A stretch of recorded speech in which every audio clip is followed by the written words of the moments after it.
And it's the start of this feature race in the Porsche Esports Supercup. What a launch from Jeremy Bootloop in second place then. Is going to be challenging Sebastian Job down into the Andretti hairpin for the first time. Onto the brakes, still not able to make it ahead of Job, but Bootloop, the Frenchman, has got Mitchell de Jong coming up with him, trying to make some moves and not making those positions just yet. We have got an instant further downfield, and well, fortunately for our championship leader, he's not one of those involved in that, but so easy that this could be the opportunity for some big points to be scored for Max BENECKE in this championship. Job trying to go a little bit defensive there up the hill in towards the left-hander. Don't know why he felt the need to do that, but we're heading up towards the corkscrew for the first time in this feature race. Onto the brakes, left, and then right, and around goes Graham Carroll. Carroll's around at the corkscrew. Will everyone avoid him? It does look like they do. Oh, driver caught up with a slowdown penalty. It's championship leader Joshua Rogers. He's dropping back down to 22nd in this race. Absolute nightmare. Not what he wanted to happen. But look at the queue of cars in front of him going into the hairpin. That is incredible to see. But this is... well, it's going to be a really tough task now for Joshua to make his way forward. He's in 20th place as he goes across the line.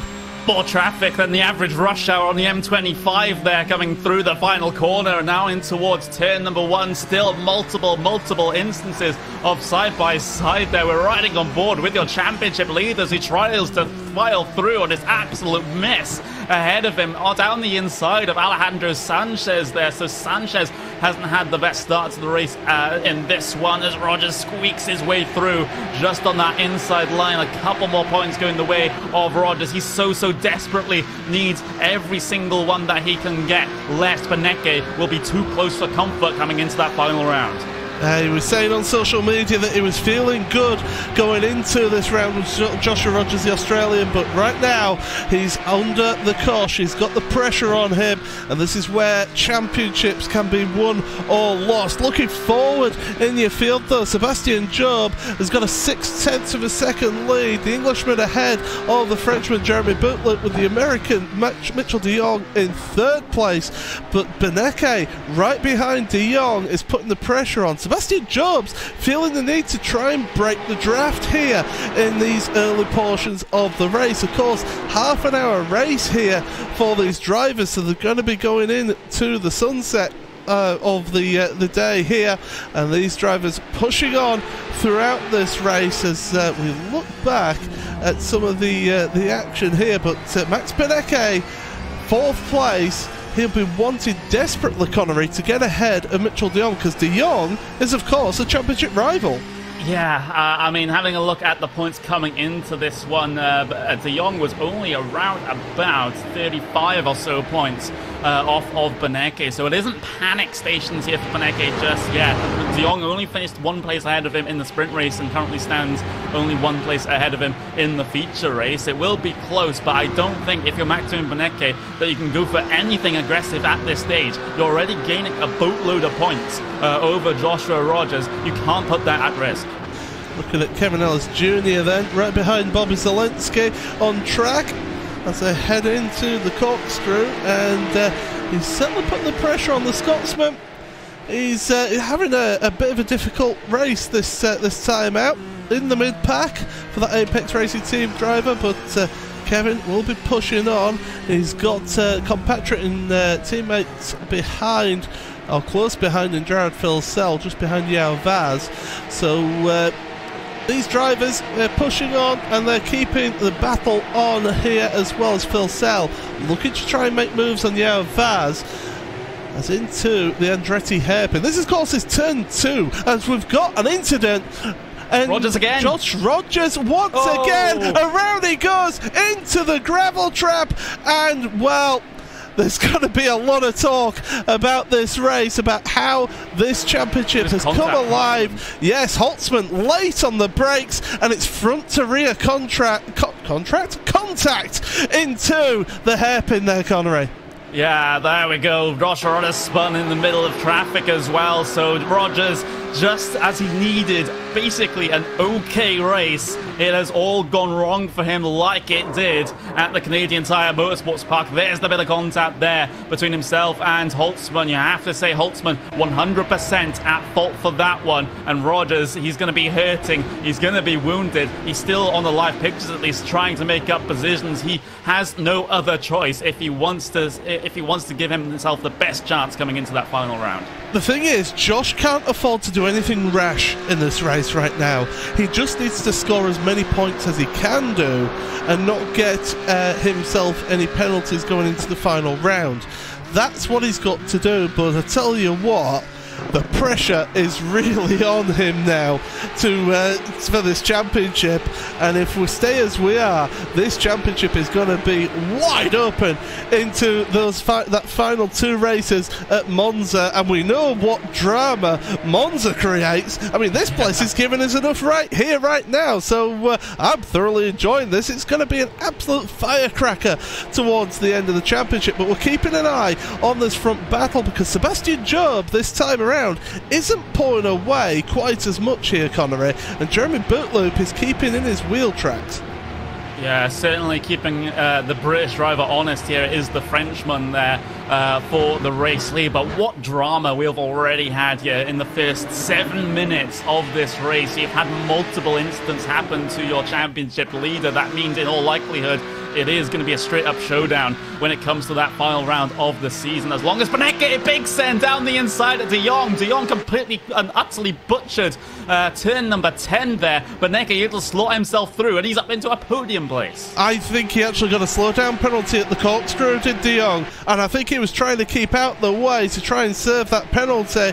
He's on the brakes. He was trying to serve it as much as possible while keeping them behind, but it hasn't worked out for him. So now BENECKE up into the podium positions. He is looking good for a good haul of points. Looking at the replay with De Jong, and I believe it was at the corkscrew here, so it was through the left, and then at the right he just cuts a little bit too much on the right, I feel, and that's why he was very slow into that penultimate corner. Yeah, absolutely. A critical error there on the part of the American, and now he's on the back of that, what is a podium position train there. So still not really out of contention in this one for Mitchell. Just a little bit of an error into turn 10 has put him back just a little bit, but it has handed points on a silver platter to the German of Maximilian BENECKE. So he's going to be very, very happy indeed about that. I'm just going to have a look back to see a little bit of an update in terms of how Joshua Rogers is going. He's in a little bit of clear air for P24 at this stage, so that is absolutely horrible. He has 20 minutes to try and rack up as many positions as he can here to make this race just a little bit better for him. But, you know, even with the abilities of Joshua Rogers, he locks up in towards the corkscrew. It's going to be tough. It's going to be very, very tough, and you know, it's going to be interesting in terms of bringing the calculators out to see what the points gap is right at the end of this race. Well, right now in the position that he's in, Joshua Rogers is going to be scoring 12 points in this particular feature race. For Max BENECKE, he's going to be scoring 70 if they stay as they are in this particular race. That's not taking into account qualifying or the sprint race. So that's how it stands right now, just in this particular race there. So really interested to see how they move on now.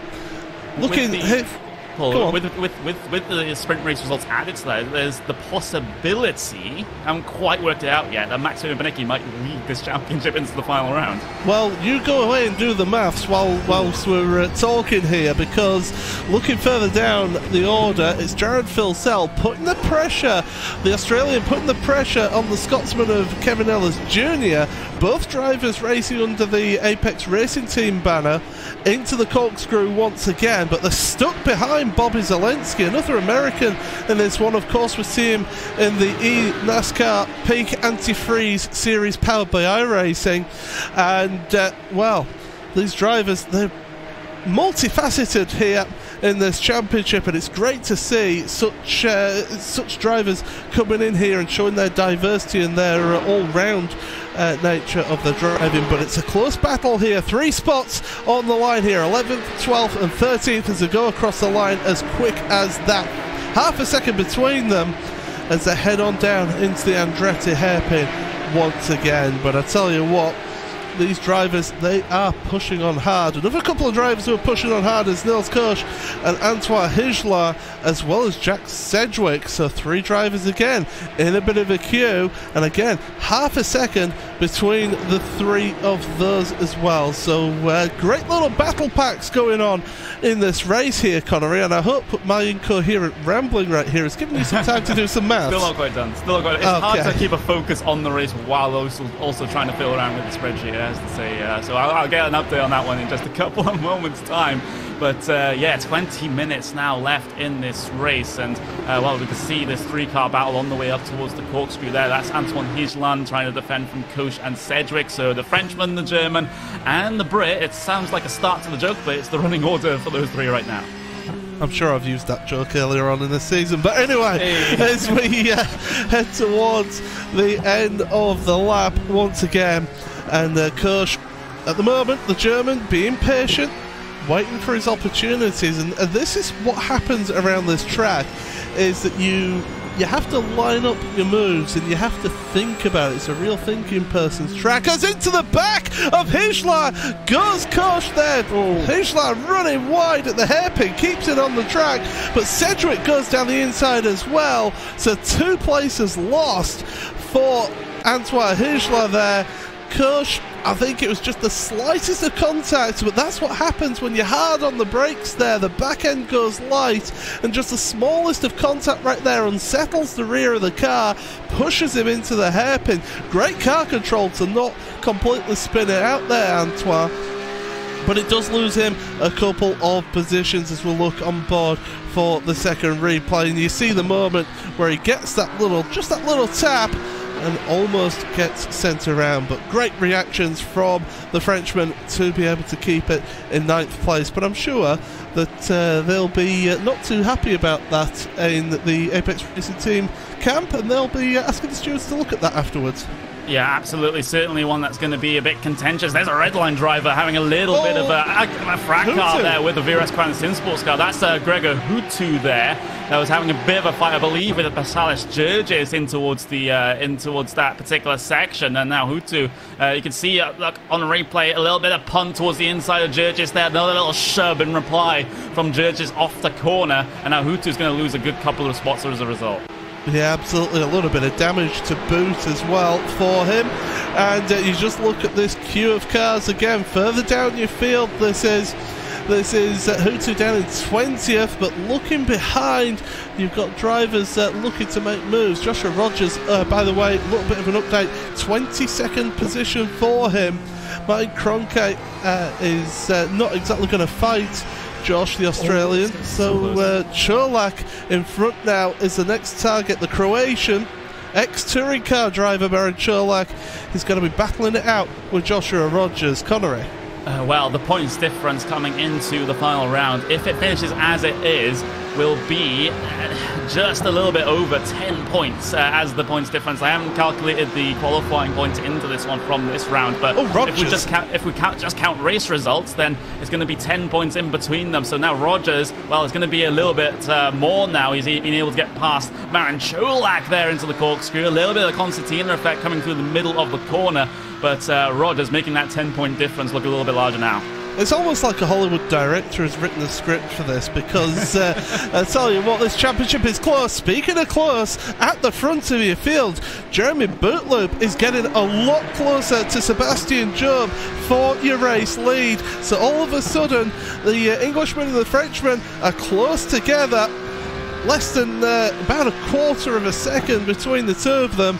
So these two have pulled away a little bit from Max BENECKE these last few laps, and they're having their own little battle here as they come into the left-handed turn number 5. Bottom of the hill, carry the speed through the corner because you're going up a steep incline right now, so you need to carry as much speed as possible up the hill. They are powerful cars, but every little kilometre an hour will help you throughout this race. Jamie Fluke is still battling away as well with De Jong as they head into the corkscrew once again, and De Jong, the American, putting the pressure on the Northern Irishman of Jamie Fluke.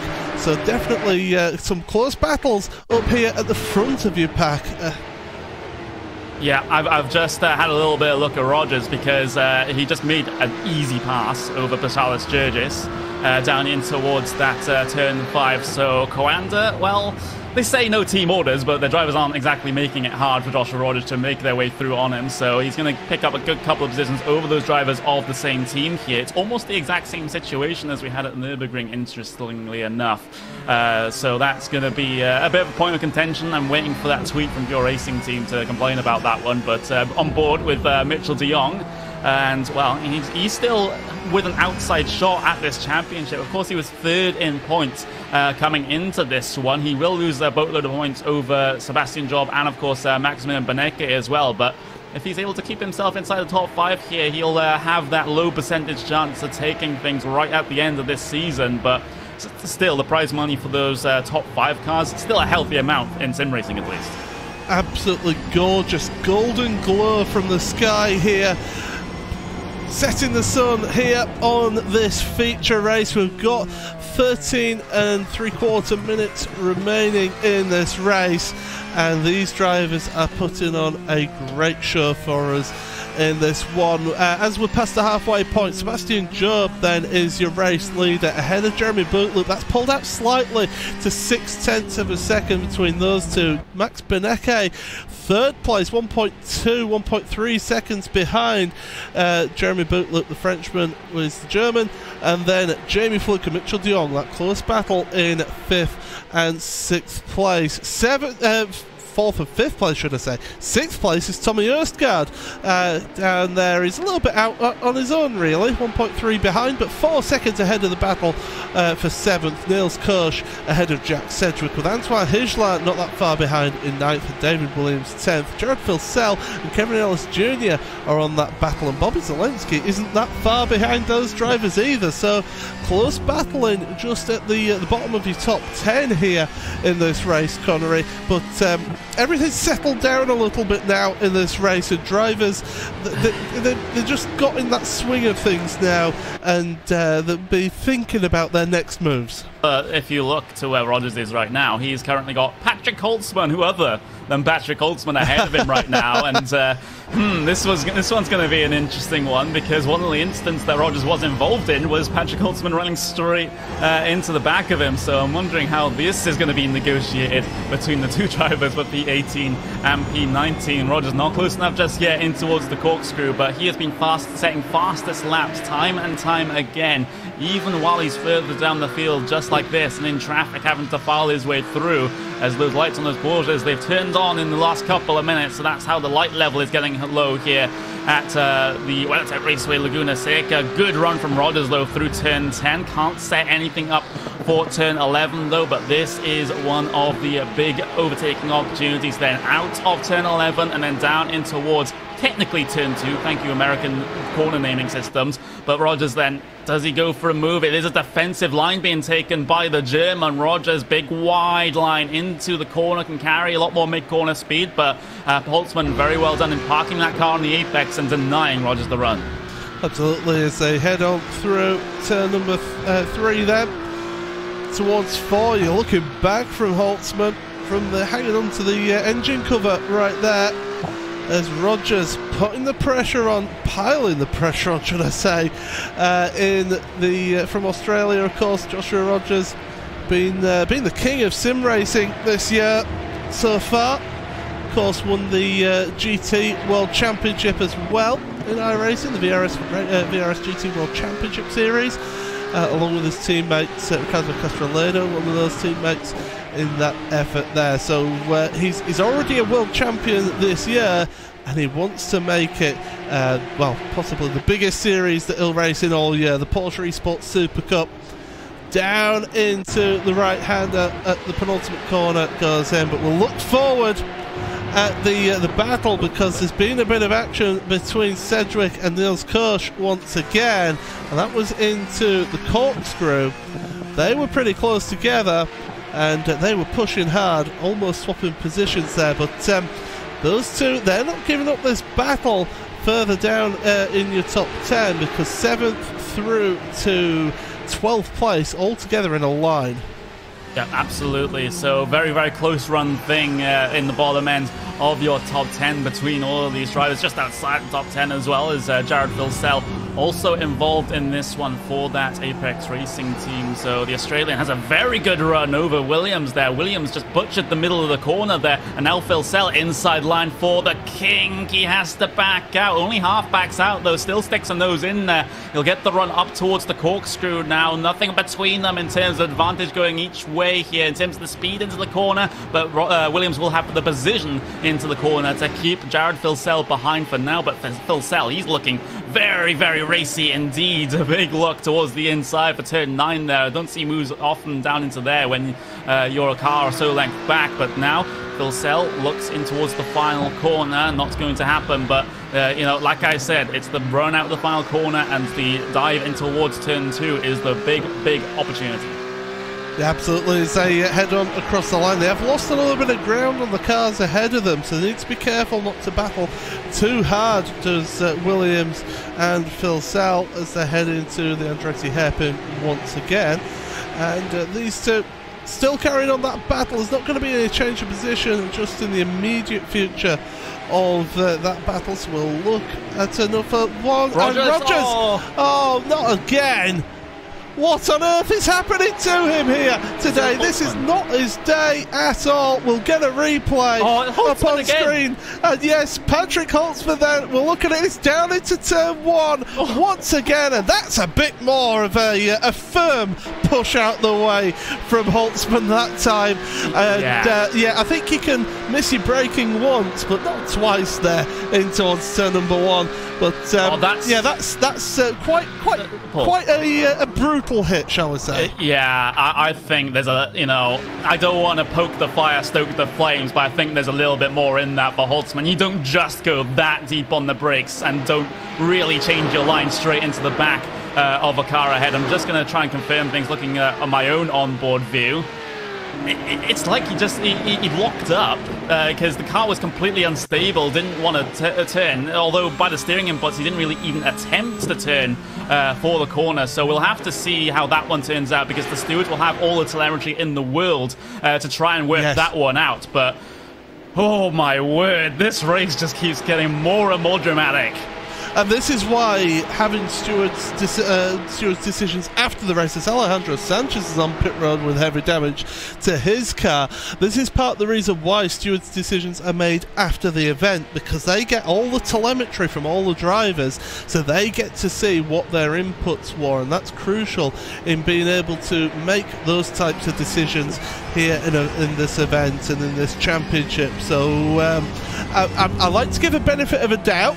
And I like to say that, you know, maybe it was just he missed his braking because he was so close to Josh. So I will leave it at that with that particular instant, but it doesn't look good. Back. Yeah, he's too far back though. I can understand if he was like literally right on his back bumper coming into the braking zone and he wasn't able to see his braking marker, for example. You know, that would be an understandable situation for me. But when he's that far back and he's going that late on the brakes and not even attempting from the body language of his car to look for the inside line into the Mario Andretti hairpin, I think that's a little bit more. And I wouldn't be surprised if the stewards actually apply a severe penalty to him for that, and especially considering they've already had history in the opening couple of laps of this race.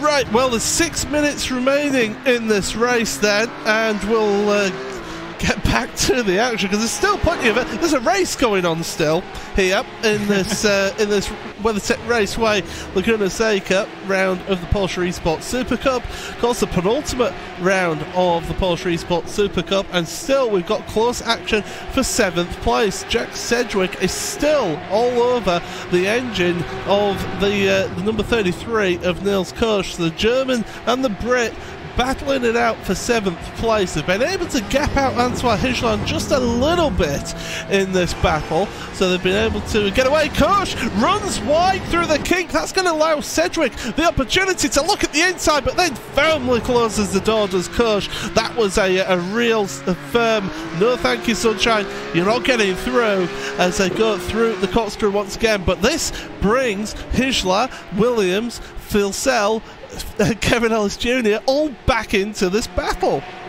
Yeah, absolutely. So things starting to heal up once again here for the final 5 minutes of this race, especially for those positions just inside of that top 10. Niels Koch still trying to hold on. There's a little bit side by side for the back, though. That's Filsell trying to follow his way through on David Williams. He has the speed down the pit straight. He has the outside line, excuse me, for the Andretti hairpin, though. So David Williams can fight back here right on the inside of that corner. Clips both apexes perfectly, powers off. He's able to recover the position. Absolutely. So Williams, he's great in traffic, he really is. I'm sure he would like a bit more practice at the front of the field in these World Championship events, but he's shown that he's been great in traffic throughout this season, and he's been pushing on. But that's just gapped those front three and those back three, separated them out a little bit. That little bit of action between Filsell and Williams, but still with time running out. News. Patrick Holt's been disqualified from the race. Wow. Moved from the server. That's not an instant point limit. That is an admin disqualification. Wow. Okay. So immediate action taken then by the admin. So we have to put this in context, because usually we see penalties handed out post-race. We've never seen, at least in the Porsche Esports Super Cup, maybe Will can chime in with the history of sim racing here on iRacing, but we've never seen, at least in an iRacing World Championship race, someone disqualified. Oh, there's an instant further down, by the way, and it's Martin Kroenke. Oh, Marcus Jensen's got involved in this one as well, further down in your field. It's at the corkscrew. Big instant for Martin, and it's just not been his season as this, as we take a look at the replay then. So he goes and throws it down the inside, locks the back end up, clips one driver, and then gets helped over the bonnet there of another one. And Marcus Jensen, really the innocent party in all of that. Yeah, this is that's a little bit more carnage there towards the bottom end of the field. And yeah, this race has been one of attrition, I think, is probably the nicest term I can say for this. And wow, there's so many things that are happening in this race, and we still got 3 minutes to go. There's no reason why something else can't happen here in this race to throw a spanner in the works in terms of the championship here today. So there will be some quite interesting discussions after the race about everything we've seen here today. I am certainly looking forward to that one, to see the teams and the drivers' replies to what has happened here today. There's Sebastian Job. He hasn't had any dramas in this race at all. He's pole position in the sprint race win, pole position in the feature race, and potential feature race win here. He's extended the gap over the Frenchman of Jeremy Bootloop up to 1.2 seconds, and this is very good for Job, because he also is a championship contender as well. And with Rogers having a very bad race, he can keep himself close to Benecke and Mitchell to be able to make a fight of it. Yeah, absolutely. It was an outside shot of the championship, and well, you never know. After an event like this is perfect for him. It's not a perfect weekend because he doesn't get the 10 points for getting the fastest qualifying time, but that didn't matter for him. Still, you're looking at a maximum of 150 points then for Job in this race. Benecke is flashing the lights, everybody. He is flashing the headlights at Jeremy Bootloop. He's trying to get in the head of Jeremy as they're heading through the kink. The time is running out, and they're only going to get one more lap here in this race. So Benecke trying to make as many positions as possible as they go through the left into the right here, and well, BENECKE. He wants to get that second place. He wants to give himself the best opportunity of taking the lead of this championship heading into the final round. But it's been a drama-filled race here, and well, we're at the start of your final lap here, Connery. Yeah, I'm just thinking about the future ramifications of what Holtzman did, because of course he's been disqualified from this race.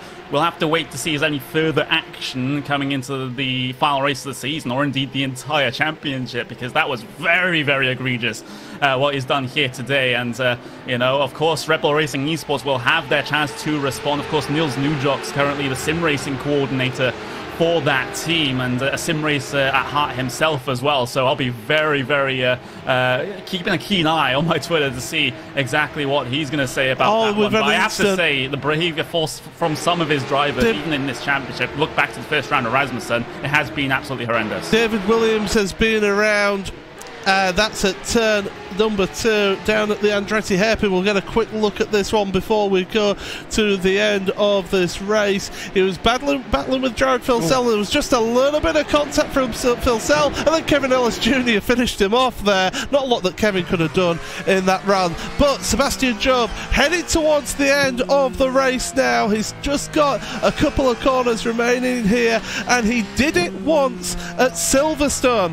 He did the double win at Silverstone just a couple of rounds ago, and through the final corner now will go Sebastian Job. The Englishman powers out the corner, and he's going to take the win here in the feature race of round number 9 of the Porsche Esports Super Cup. This is the original esport racing game. This is iRacing.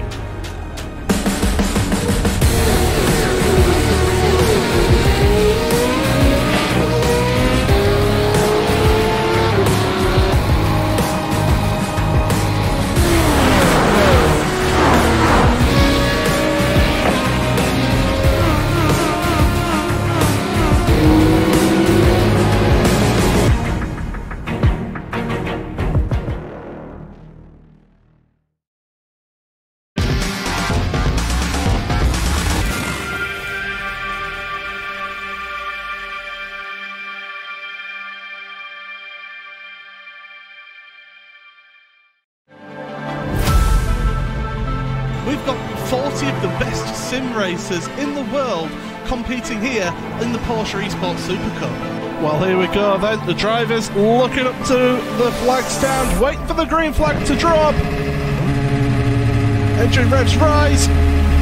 Green flag drops, away we go then for the feature race here in the Porsche Esports Super Cup. All he's with here on this outside line, neck and neck. Who's going to back out? Does anyone back out? Side of this Porsche. Oh, and almost a little bit of contact. Can he hang on to it? Yes, he does. Side, they go door to door for the feature race lead here on the last lap of the race.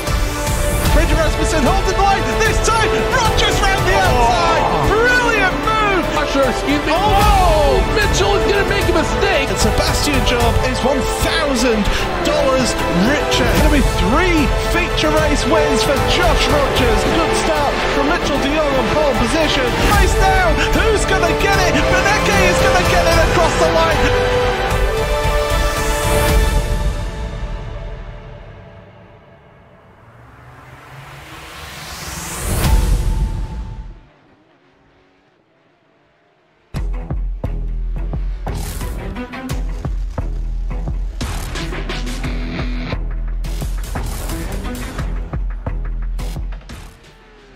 Four drivers, 1 race meeting, 1 driver looking to get their share of $100,000. We've had 9 rounds of the Porsche Esports Super Cup so far, and it all comes down to this. So welcome to the Autodromo Nazionale Monza. Welcome to Italy, and welcome to round 10, the season finale of the 2019 Porsche Esports Super Cup.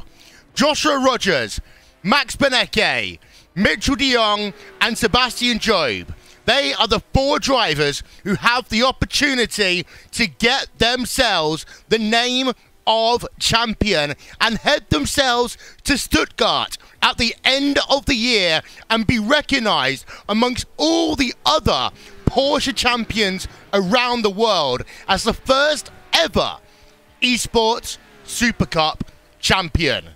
What a day, what a scene, and we are ready as we welcome you here live on RaceSpot TV and on the iRacing Esports Network, and also for the first time on Porsche's Twitch page. So hello to everyone watching on Porsche's Twitch page and welcome to the Porsche Esports Supercup.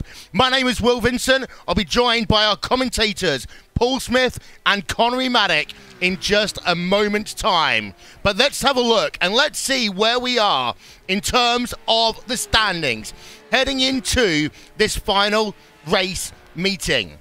Joshua Rogers has got 852 points right now. He is leading the championship by just 34 points over Max BENECKE, the German driver. And then in third place, the Brit, Sebastian Job, is 58 points back from Rogers. And finally, we've got the Californian boy, Mitchell de Jong. He is 65 points back from the top of the table. We've got a lot to talk about here on RaceSpot TV and on the iRacing Esports Network over the next few minutes. But Paul, before we go to this race, let's first of all say congratulations to Jeremy Bouteloup, who won the first ever esports day that Porsche hosted at the Frankfurt Auto Show a week ago. Yeah, that was a tremendous event, was that? I really enjoyed working on that event, and it was a brilliant display of driving from the front from Jeremy, and he came under a bit more pressure in the second race, but he still came away with the big victory in both the sprint race and in the feature race as well. So that was a great show and a great precursor to what's coming up here today. Indeed so. We've got those four drivers, and I want to start, Connery, by talking about the driver who is in fourth place. It is, the driver of Mitchell de Jong. He is the driver from California, driving in the number 24 car, and he has had an absolutely fantastic season, but he's been outshined a little bit in this second half. Yeah, he had a very, very strong start to the season indeed, but fortunately in this back end of the season he has fallen by the wayside a little bit. He started off strong in the first round of the season, second place in the sprint race, second place in the feature as well. Of course, he had a sprint race win in the books as well, with other multiple second places throughout the season, but that is simply not enough when you see the standard throughout this field, when you have the likes of Rogers, BENECKE and Job, scrapping out for wins as well. It makes it very, very tough for anyone else. Mitchell has done a very good job at getting himself in this position, though. He still has a mathematical chance at the championship, even though the apocalypse basically has to happen in front of him. Indeed, but of course we are at a track like Monza where anything can happen. We'll talk about the layout of this track. Of course, it's so obvious to so many racing fans around the world, but to go from de Jong back a little bit, and let's talk about our third place driver in the standings. This is Sebastian Job for Red Bull Racing Esports. He is the British driver, Paul, and I mean, the second half of his season has been spectacular. It certainly has. I mean, you look at it at Silverstone and at Laguna Seca, he got two feature race and sprint race double victories in those two events. So great driving and great second half of the season for him. And he's not been outside of the top 10 in any of the races, apart from the last time was back at Montreal.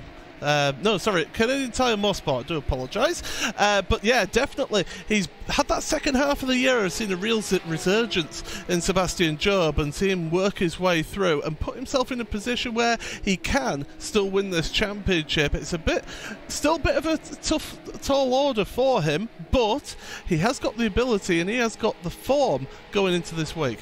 He has. Second place in the championship right now is Max BENECKE, and well, Connery, he was one of the luckiest drivers of the entire series last time out when we were at WeatherTech Raceway Laguna Seca. BENECKE, he stayed in the championship hunt all season long. He needs things to go his way but luck seems now to be on his side. Yeah, it certainly seems to be the case. You know, this is sort of the mirror, I suppose, of Mitchell de Jong. SEBASTIAN Job had a pretty lackluster first half of the season, but over the past couple of races, he has really started to find his footing. 2 sprint race wins, 2 feature race wins in the last 4 events here in the Porsche Esports Super Cup. He is having a very, very strong finish to the season, but the matter is it going to be enough? And of course, at the front of your field, your championship leader right now, the Australian driver of Joshua Rogers. And well, it always felt at point in the back end of the season, Paul, that Josh Rogers has had to hold on. He's not had it all his way. And of course, he had a miserable showing at WeatherTech Raceway Laguna Seca a couple of weeks ago.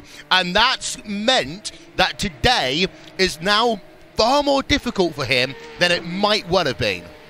If Josh stays out of trouble in these 2 races here, then he is a shoo-in for the championship, in my opinion. He had those couple of spells in the middle of the season, once at Mossport, and then following that up at Watkins Glen as well, where he had troublesome races in those 2 events. And then, as you mentioned, Laguna Seca. So North America hasn't been too kind to Josh, but he still shows unenviable pace in this car. He's qualified fastest 7 out of the 9 qualifying sessions that we've had here. He has got unbelievable 1-lap pace in this car, but he backs it up with 3 race wins throughout this series. So he is quite obviously the favourite, but it's not as strong a position as he would have liked to have had going into Laguna Seca last time out. Yeah, we are looking on board with Joshua Rogers right now, and there's confirmation of the top 4 heading into today's event. Joshua Rogers, if he wins both the races, of course, we'll talk about this in a moment, he will provisionally be known as champion. And Paul, we say provisionally, and this is one of the things that I think Porsche have been really on top of this year. They want to make sure all of the telemetry data that the drivers have to submit after the races is up to scratch. There's not any, you know, silly business going on. But also, for this final race, they want to make sure it's clean, fair racing. And although there are a number of big teams here, Porsche wants it to be a driver's championship. Yeah, and that's exactly why you don't see any teams standings in this championship. It is purely a driver's championship, and that's what I really like about this. Okay, we have seen in past races teams working together. However, at the end of the day, it is down to the individual to pull out those results and to win. And as you mentioned, post-race scrutineering is a big thing in this series. Not only the scrutineering, but also the stewarding decisions as well. So hopefully it doesn't come to that, and hopefully we do get the champion across the line here. But we have seen things changed in the past, not just in esports side of things, but also at the track, where the championships have changed because of post-race rulings. Yeah, indeed. We've got about a minute to go before we head ourselves to qualifying for this, the final round of the championship. And let's quickly then run you through our current track conditions. It's 26 degrees Celsius in the air. That means it's 39 degrees Celsius on track. It is very hot and slippy here today, and I'm sure that Paul and Connor will be talking about that one throughout qualifying and the racing. Expect to see drivers locking up here, and let's also maybe see them pushing wide down at the 2 Lesmos. It's partially cloudy, 50% relative humidity in the air, and wind speeds are around 10 kilometers an hour right now. 3 chicanes, of course, at this Monza racetrack. You've got the 2 Lesmos, Curva Grande, and the famous Parabolica that one driver will exit to win $1,000, of course, for winning the feature race. And who knows, that might well be the same driver as who wins the championship as well. It's time for qualifying for the Porsche Esports Super Cup season finale from Monza. Paul, Connery, over to you. Thank you very much, Will, then. And we are here for the final time this season.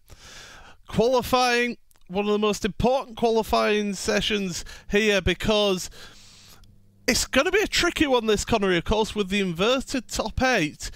You maybe want to get the fastest time so that you're in the draft for the race, But at the same point, you don't want to be getting too far down the field and getting involved in some shenanigans down at the Rettifilo at the start of the race. Yeah, and that exact reason, the huge draft prevalence we have here at Monza, is the reason why I think this is going to be one of the more strategic races that we'll see this season. You can see drivers exiting the pit lane then. Of course, we are riding on board with one of your championship contenders. That is Mitchell de Jong. So outlap, get those tyres up to temperature or get them to the correct pressures as well before you get yourself on towards the start of one of your 2 flying laps that you're able to do here in qualifying. Of course, we alluded to it a little bit earlier on. If you're new to the Porsche Esports Supercup here, you're just tuning in for the grand final, well, we'll have a reverse grid for the first race. So that is reversed top 8 drivers in qualifying. They get swapped around, but we will also be having points for qualifying as well for the top 5 drivers to maybe prevent a little bit of sandbagging. Absolutely. Now, this is one driver I've been really impressed with through the second half of the series. Alejandro Sanchez for MSI. He's the Spanish driver who drives at the MSI Esports team. Of course, no team championship in here, and in fact, he's the only driver from that particular outfit. But he has really shown great pace as Alejandro in this second half of the championship. He really seems to have got his head in gear and in sync with how this car drives here, Connery. Yeah, he really has, and well, there's a lot of exciting talent coming out of Spain here on the sim racing side of things. We haven't got to see it much here in the Porsche Esports Super Cup. Alejandro Sanchez trying to prove me wrong in that respect, but I would love to see more Spanish drivers in this series because that region of the world seems to have a lot of talent that can get behind the wheel of these Porsche 911 Cup cars. But Alejandro Sanchez in towards the Parabolica he goes, taking that very, very big wide line. He wants all the top speed possible here, coming down the pit straight to start his flying lap. Here he goes. Absolutely, so let's take you then on a lap of this Autodromo Nacional Monza circuit here. Long straightaway down towards turn number 1. Very easy to lock up a brake into the Rettifilo then. You can see how the wheel is just moving about. I was having to correct the car under braking, get the exit out of that corner now to carry the speed through Curva Grande now. This fast, high speed, flat out corner in pretty much any car here through this right-hander, and then get it up to the right-hand side. Hit the brakes just about underneath the bridge there for the second chicane, the Della Roggia. Up over the curbs, you can really attack the curbs in this car. Keep the car over to the left now for Lesmo 1. You want to touch the brakes, maybe change it down a gear. Yep, down into 3rd gear. Hug that inside because it is slightly cambered in your favour. Get on the power nice and early, then hit the brakes again. Up over the curb for Lesmo 2. You can use that curb on the outside. Now, down the straight, we're going to be heading towards the Ascari chicane, and Alejandro really is seeming like a good solid lap so far here. We're going to be braking just under the bridge there into the Ascari. This is going to be one of the main overtaking spots of this race here, as Jack Sedgwick just put in provisionally the fastest time qualifying right out up over the runoff there of the Ascari chicane. Get the car over to the left hand side of the track because you've got the Parabolica, the world famous Parabolica. Hit the brakes, there's a bit of tarmac as a brake marker there on the left. Get that car in nice and tight on the apex there. Let the car just naturally use the power, drift out that little bit as across the line. Rogers goes quickest on qualifying, as across the line now goes Sanchez, 149.6. So that puts him in second place there, Connie. A really good lap there from him.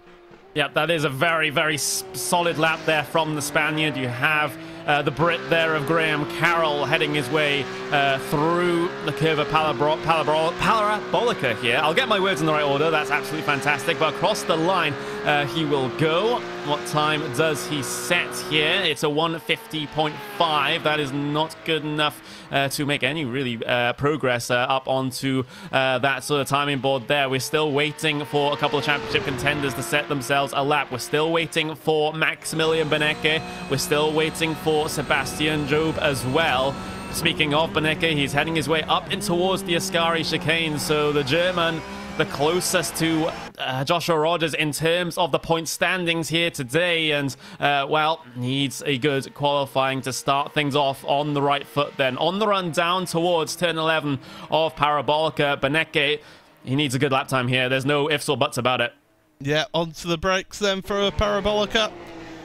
It's important to carry the speed through the corner and out of it as well, because you want to have as much speed going out of the corners. It's the corner exits that are key around this track here to get the speed down the straight. So 49.6.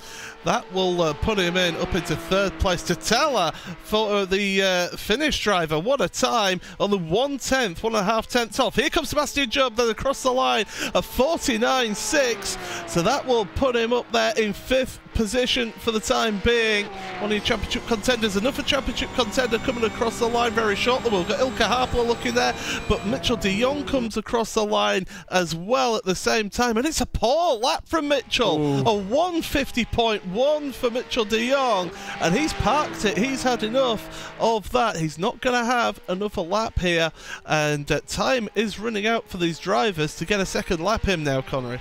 Yeah, absolutely. Well, we've got 1 minute and 20 seconds left to get a lap in here. Graham Carroll gets himself across the line. No, it doesn't really make all that much progress up into P17 for the Scotsman. As looking at other cars out there on circuit, we just got the view of Bobby Zelensky comes out from behind the trees through the Parabolica, and now across the start-finish line, the American. Where does he start in this particular event? It's going to be, well, no higher than P14, depending on what the rest of the runners out there decide to do. I could tell you, Jamie Fluke's just got up into third place ahead of Jared Filselsa, the Northern Irishman, up into third place. Interesting fact, 0.7 of a second covering 1st to 24th here today. So really close qualifying in this one. Time's running out though, half a minute remaining here as well. I'm just having a look personally at Max BENECKE. He's finishing his second lap. Will it be an improvement? No, it won't. So he's not improved his time. Tuas Tahalas, though, what a lap time from him. A 49.520. That puts him within 1/10 of a second of your pole sitter Josh Rogers. But surprise, surprise, Josh Rogers at the top of the standings. And time is going to run out here. So that's going to be the end of your qualifying session. Josh Rogers is the fastest, but here will come your grid then, of course, inverted grid in this race. So it means that Gregor Hutu is starting on pole position ahead of Max BENECKE, championship contender. Sebastian Job just behind him on row 2 with Jared Filsell. Jamie Fluke and Tuas Tatella in 5th and 6th with Alejandro Sanchez and Josh Rogers rounding out your top 8. Then Niels Koch and Jeremy Bootloop round is row number 5 with Martin Cronkite, Jack Sedgwick row 6, Tommy Osgard, Kazuki Mishima, Bobby Zelensky and David Williams rounded out down to 16th place. Then Marcus Jensen, Graham Carroll, Alexander Thebe, Kevin Ellis Jr. down to 20th with Pachelis Georgis, Ilka Harpela, Antoine Hijla, Mitchell de Jong 24th with Dion Verges, and Ricardo Castroleda did not set a lap time in that race. But look at that though, 2 championship contenders, 2nd and 3rd on the grid. Max BENECKE, Sebastian Job. Very, very quickly, Connery, this first sprint race, what we're going to see. Well, it's a short run to that first chicane, isn't it? And of course, standing starts here in the Porsche Esports Supercup. So, the first turn here at Monza is no stranger to incidents. And well, with how some of these drivers might be desperate to gain points at the end of the season, there, I think it's just going to be a matter of attrition when it comes to the first lap. So here we go then, the final few drivers heading to the grid for the start of this race. From Monza, of course, it is round number 10 of the Porsche Esports Super Cup. It is the sprint race. Drivers now looking to the grid, looking to the gantry, waiting for the green flag. green flag waves, away they go for the start of the sprint race of the Porsche Esports Super Cup. Great start from Gregor Hutto from the front, moves across on BENECKE. BENECKE and Job now neck and neck as they're headed into the Rettifilio for the first time. Hard onto the brakes, then BENECKE closes up to Hutto. There's a little bit of a bump between Job and BENECKE. They're still running side by side on the exit of the chicane. Hopefully everybody gets through. There has been a little bit of an incident further back, but we'll focus on this because Hutto is away ahead of BENECKE, but Job, look at how close he is, headed in towards the Della Roggia for the first time now, underneath the bridge, left, up over the curbs, right up over the curbs, and at the moment BENECKE's just pulled out a little bit of a gap there between him and Job. We've got side-by-side action. Totella and Sanchez heading into the Lesmo I saw in the background of the shot there. They're still side-by-side as they head on into the second Lesmo. Through the right hand of the go, carry the speed out the corner. Totella getting a little bit loose. Oh, contact boot loop into the wall. Hopefully everybody avoids it. Oh, there's a big incident. Niels Koch was involved in that one. Huge accident, and it's taken out almost half the field as this one. This is absolutely crazy, and well, unfortunately for a lot of those drivers getting caught up in something that wasn't their incident, but we're going to carry on looking at the front because it's Hutto and BENECKE now headed in towards the Parabolica. Mitchell de Jong, one of those championship contenders, caught up in the action there. Yes, absolutely, he's caught up there, but look at the front there. BENECKE up into the lead ahead of Gregor Hutto, and Sebastian Job now all over the back of your pole sitter for this race, as we'll look at the replay then of the move for the lead. Yeah, it was Boot Loop trying to search for a line. He went for the middle, but that middle just did not work, as meanwhile we saw that pass there in towards the Parabolica. Still side by side on live pictures though. BENECKE still on the defensive from Gregor Hutto in towards that Rettifilio chicane. Sebastian Job is looking particularly aggressive as well, locked onto the back of that Porsche of Hutto coming through Curva Grande. Is he going to set up for the move then in towards the Della Roggia chicane? You can see the body language. The guy wants a move around the outside. Hutto will give him the squeeze. Down into the braking zone they go. The British driver on the inside over the first apex. Oh, he gets tagged around. Sebastian Job in front of traffic, spun by the Finnish driver. Unbelievable! This is absolutely crazy that a championship contender, your third place man going into this round, has been hit and put around. They were side by side into the Della Roggia, and well, it's going to be a tricky one, is that one. I can't wait for the stewards review on that one, because that'll be a tricky one to decide. The move was on there, but we'll go back to the live pictures then. Job now down in 9th place behind Jack Sedgwick. He's got Kevin Ellis Jr. under attack behind him as well. So drivers, no, it's Jamie Fluke, sorry, who's behind him there.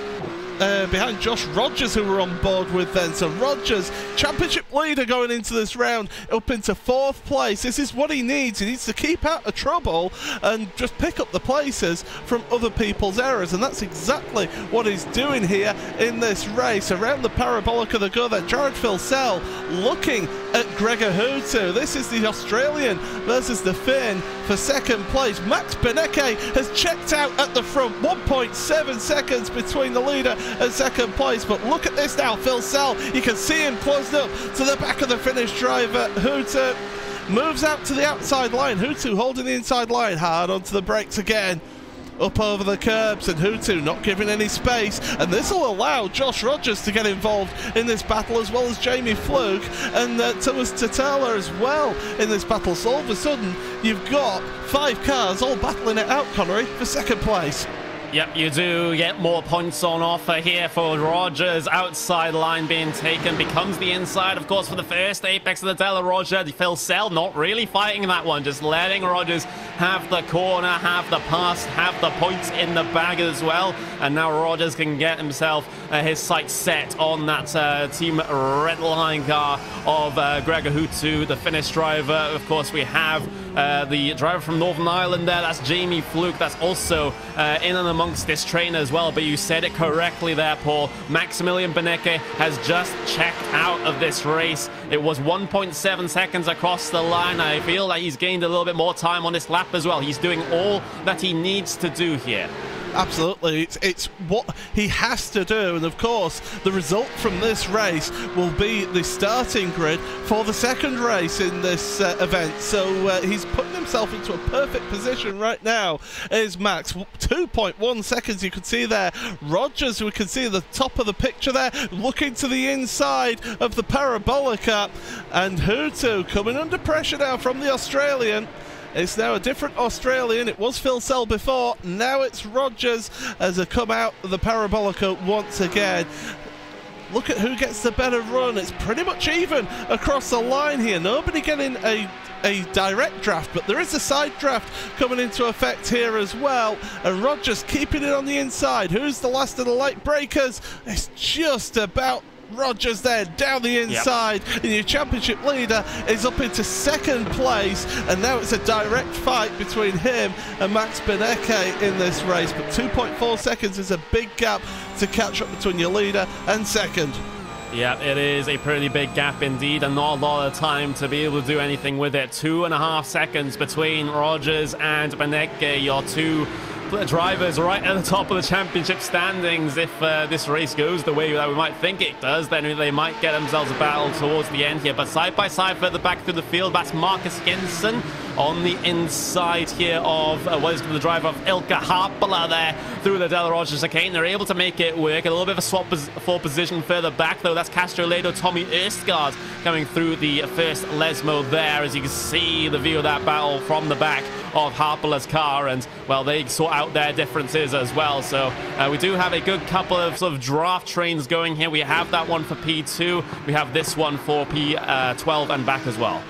Absolutely. Looking at Jared Philsell then, the Australian, battling with multiple-time Grand Prix Series champion Gregor Hutu in front of him.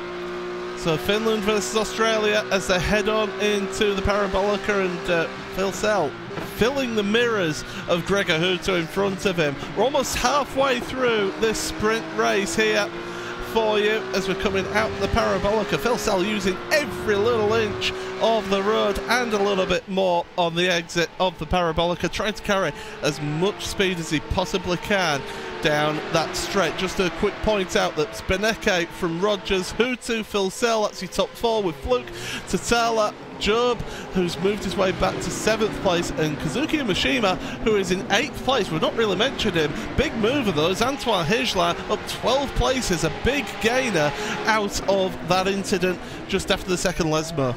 Yeah, he's seeming to he's seemingly able to part the Red Sea when it came to that instant, and it was the worst place to have an instant because, you know, those barriers are so close up to the track limits that there's absolutely nowhere to go. It's so easy to get a full track blockage if you have an instant coming down there in towards the Ascari chicane. So yeah, it has, you know, caused a lot of issues a little bit further back through the field, but hasn't really affected any of the championship contenders here. Mitchell de Jong seeing a lot of battling going on ahead of him. He hasn't had the most ideal start to the race either. Well, most of the ideal start to the day even. Qualified down in P24. He has gotten himself up to P17, but that's simply not enough, especially considering how far behind he is in the championship. So this might be sealed in terms of de Jong's championship already.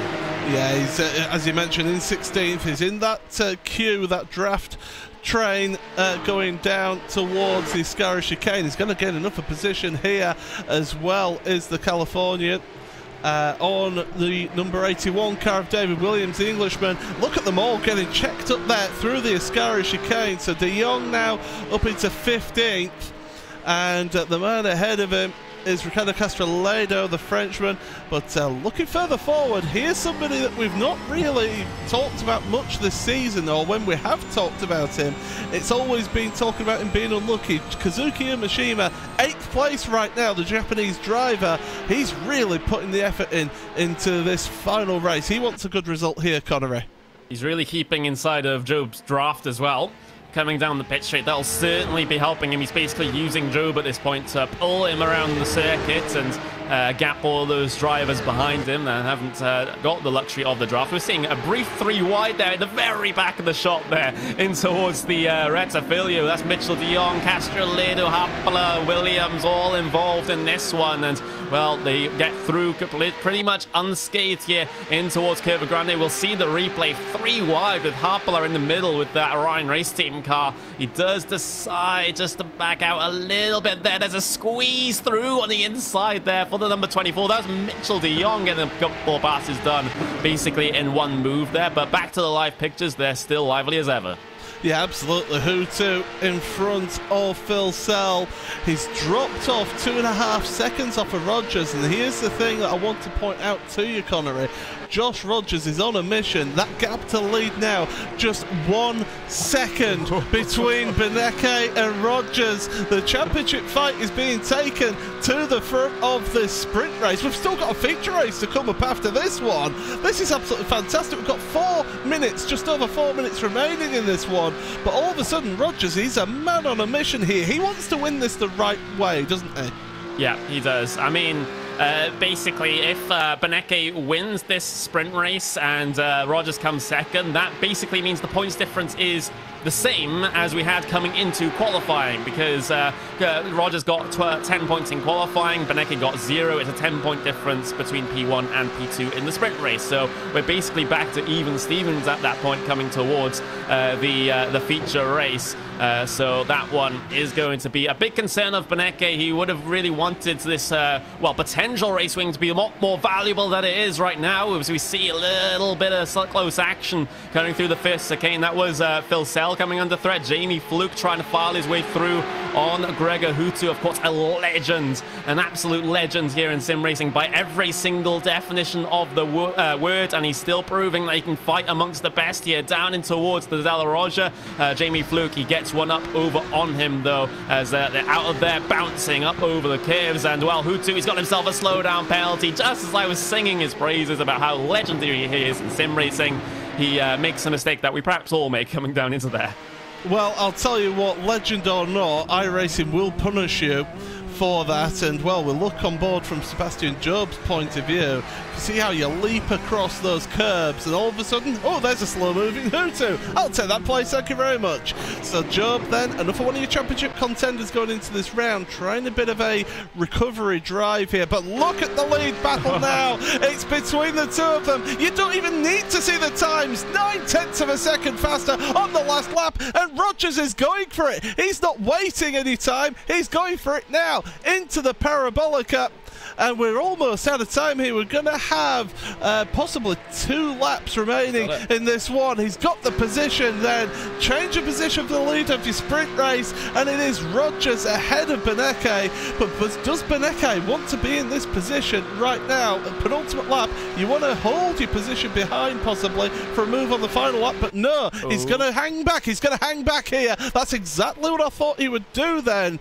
He's going to wait for the final lap. He's hoping here, Connery, that he can sit behind Rogers and get that move, that overtake coming out the Parabolica on the start of the final lap. We're on the penultimate lap here.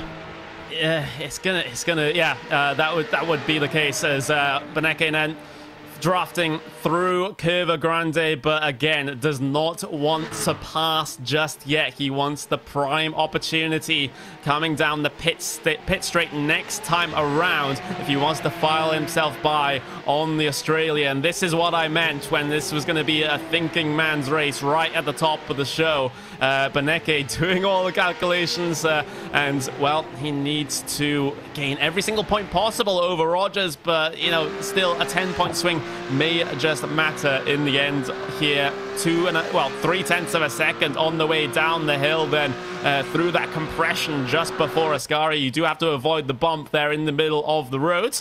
But on to the brakes, BENECKE still very, very close indeed. And, well, is this the time where he decides to make the move out of Curva Parabolica, just 1 corner's time? Well, he needed a good run through the exit of Ascari to be able to get himself on the run. You can see the queue of cars that's behind Phil Sell further back, because those queue of cars are still going along. There's 5-6 of them there, but we'll hopefully look towards the front of the field, and we're on board then with BENECKE. Start the last lap. I think it's a little bit too too far behind right now to make the move down in towards the Retifilio at the start of your last lap then. So Rogers just moving about a little bit. He's trying to just break that draft a little bit, but then realizes I don't really need to do that because BENECKE, he is gaining under the slipstream, but it's not enough as they go into the Retifilio for the final time in this feature race, this sprint race here. We've got the feature race coming up in about 5 or 10 minutes, but out of the chicane once again through Curva Grande. Will BENECKE be able to do anything? We'll look back because Job and Fluke are side by side as they go through Curva Grande, heading towards the Della Roggia, and Fluke getting forced out towards the grass there. Hard onto the brakes. Will Job get tagged around like he was by Hutu? No, he won't. He'll get the position up to 4th place. That's as much as really you can expect of him now with how far the gaps are in this one. Still battling going on. Hutu trying to get past Tala as well. But these drivers sorting themselves out. But at the front, it's still quite close between your two leaders, and this one isn't over yet, but BENECKE needs a good run through the Ascara chicane here for the final time in this sprint race. It's through the left, through the right, through the left once again, and BENECKE is just not close enough to make any moves here. He's got the slipstream for sure, but he's not close enough to make it count. So Rogers then, he's had an absolutely imperious drive in this first race. He's not had a sprint race victory all the way through this season, but right now at Monza, he's coming out the final corner and he's going to take his first sprint race victory of the season across the line in the Porsche Esports Super Cup. The Australian Joshua Rogers with the win after starting the race in 8th place here today. What a result for the Australian, and that really works well for him in the championship, and he'll be hoping that makes him a little bit closer towards becoming a champion here in the Porsche Esports Super Cup. The rest of your field are still working their way down through the finishing order. One of your championship contenders, Mitchell de Jong, he made up 12 positions in the end, up to 12th place in this race, but he will be disappointed with that one. But we'll take you through the race results then. Josh Rogers, your winner by half a second ahead of Max BENECKE in 2nd place. Jared Filsell 3rd ahead of Sebastian Job, and that queue of traffic there with Fluke, Tatela, Hutu, Umashima, Ellis Jr. then, it was down in 9th place, just ahead of Jack Sedgwick, the two British drivers. Then in 11th place, it is Antoine Hijla ahead of Mitchell de Jong, as I mentioned, the American, finishing in 12th place. Marcus Jensen and Ricardo Castrolado, 13th, 14th ahead of Ilka Harpler. Graham Carroll, he'll be a little bit disappointed with 16th ahead of Martin Kronkite. Dion Verges and Tommy Erstgaard, 19th, with David Williams down in 20th place. Then the final couple of your runners, Jeremy Bootloop and Bobby Zelensky. Alexander Thebe finished 1 lap down, and then 3 drivers who did not finish that race, Alejandro Sanchez, Pachelis Georgis and Niles Koch.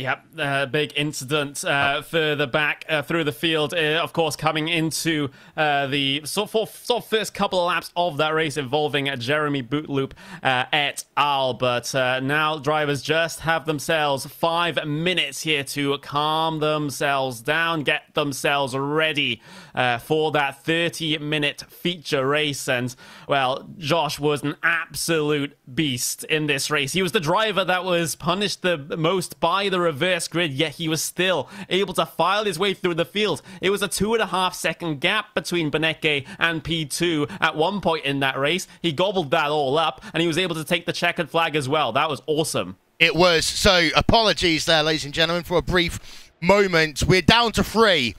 Josh Rogers, his first ever sprint race victory, from 8th place all the way up into 1st. He passed his championship rival of Max BENECKE en route to claiming his first ever sprint race victory in the Porsche Esports Supercup, and he now has 912 points. Max BENECKE, 2nd place still in the championship with 858. Sebastian Job on 826, and we are down to 3 because Mitchell de Jong is now mathematically eliminated, theoretically, from the championship.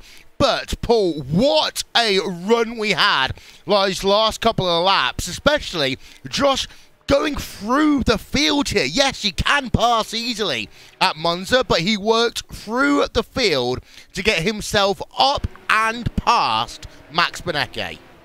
As soon as he got past and got into that 2nd place, it was just a matter of time. He had that much pace over everyone else, and just the level of speed that Josh has here today is just absolutely crazy.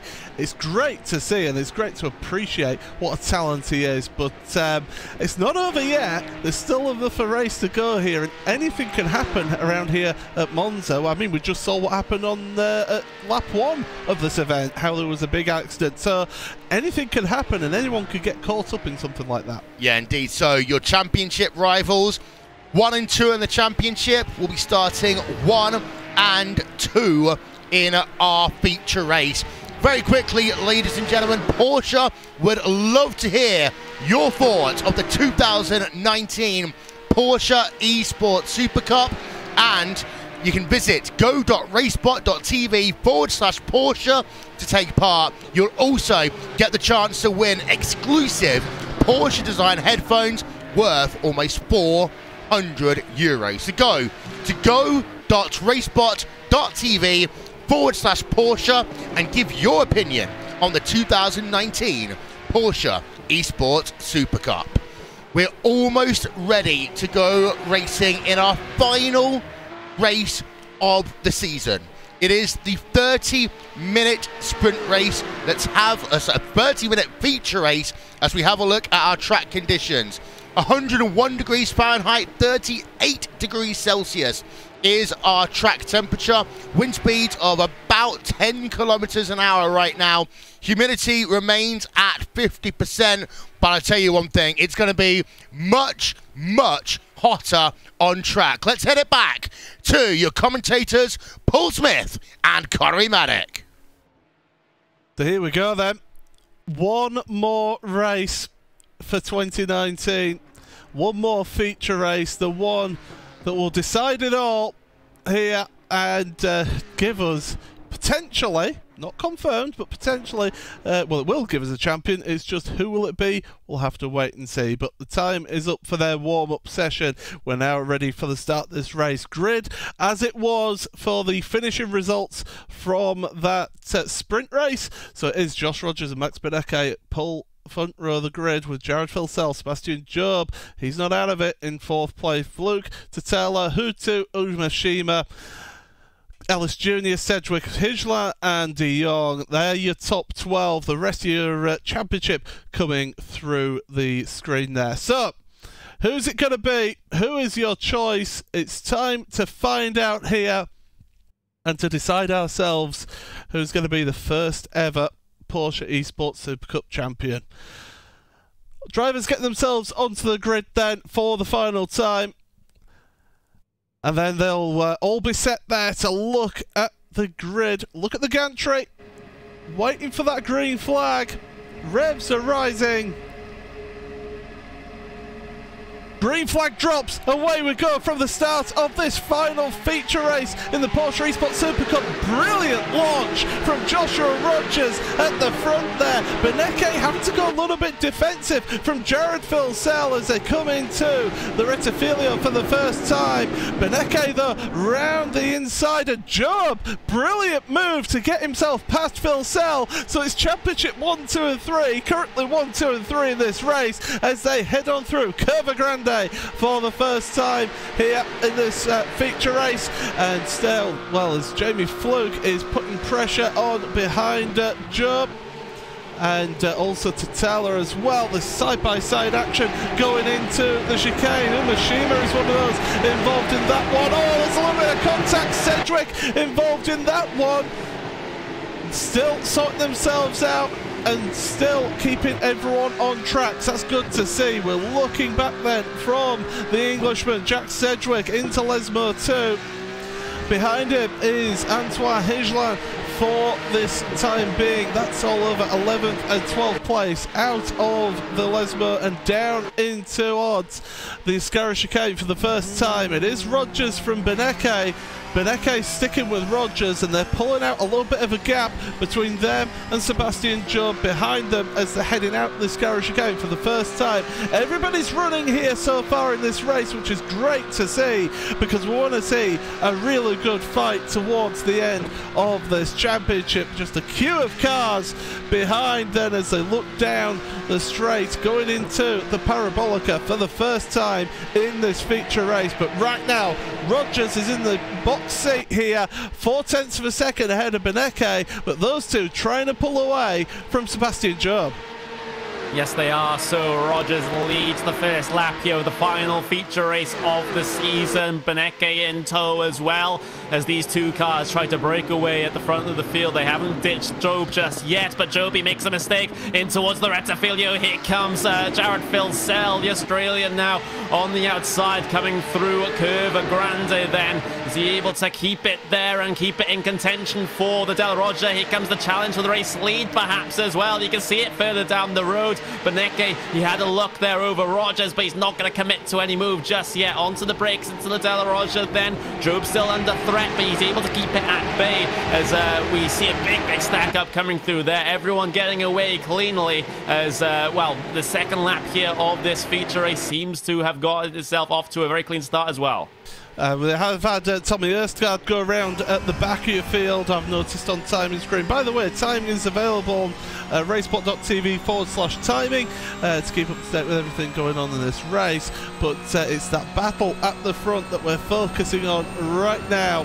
And it is between Rogers and BENECKE. What a duel it has been between these two in this championship. BENECKE maybe not getting the race wins compared to Rogers, but he's been there, he's scoring points, and that's what he's definitely been good at doing. He's been consistent throughout this championship. Rogers, as we mentioned, 3 feature races in this championship so far compared to BENECKE's 1. So you can see how the results have sort of panned out here as we look a little bit further back. Jared Filsell putting the pressure on Job, and it was looking a little bit unsettled was Job as they headed out of the Parabolica across the line once again.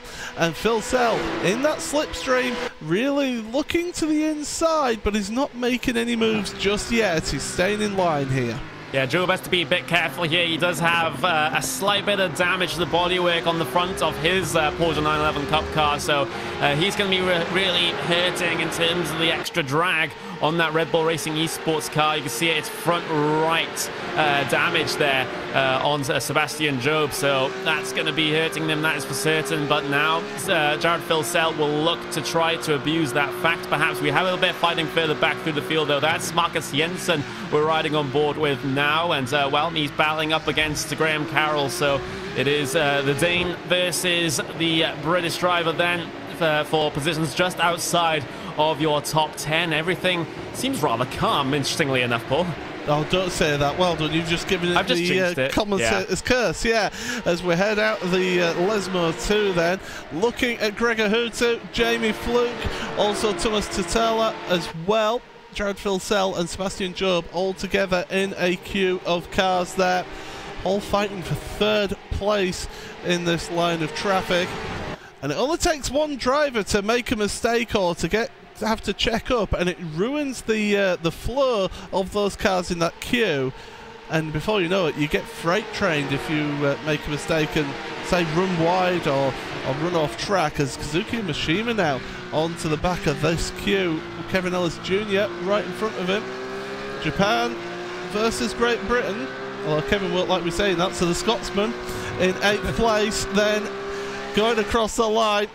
And these drivers, they know that they've got the time to make moves in this race. It is the feature race. Looking to the front of your field, in fact. Talk about making moves. Here's a money move, and it's BENECKE down the inside. He almost outbraked himself into the Rettifilio there. But those two switching positions and compromising themselves through that chicane just allowed Sebastian Job and that queue of traffic behind to close up a little bit. Here comes Rogers, though. He's trying to make the comeback straight away through Curva Grande with the slipstream, but BENECKE is going to stay in front for the time being. Paul, BENECKE wants everyone to get involved, because just him finishing P1 with Rogers finishing P2, that still gives Rogers the championship here. He needs to put as many cars between himself and Rogers if he's going to keep the dream of the championship alive. It's a lot of cars, yes, but it's still simply what he needs to do. If he can come home here and say that he's won the feature race, then he's probably done all that he could do in terms of the event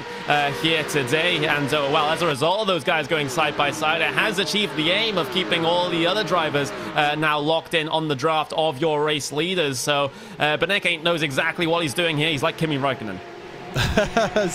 Through the Ascari chicane once again, Job, he just sees drivers in front and he wants to get a result here, because really, he wants to finish off this season on a high. Of course, winning the 2 races last time out at Laguna Seca. And now he's got a sniff of a possible victory here. He's got a slipstream as we'll look further back down your order. They're almost going 3 wide down the back straight. In fact, they are going 3 wide down the back straight. Almost contact between 2 of your drivers. The 83 car of Bobby Zielinski has got heavy front end damage. That's compromising his run, as Phoebe as well trying to make the move. But we'll look to the front here, because Rogers has made it back past BENECKE, and here comes Sebastian Job now getting involved in this one.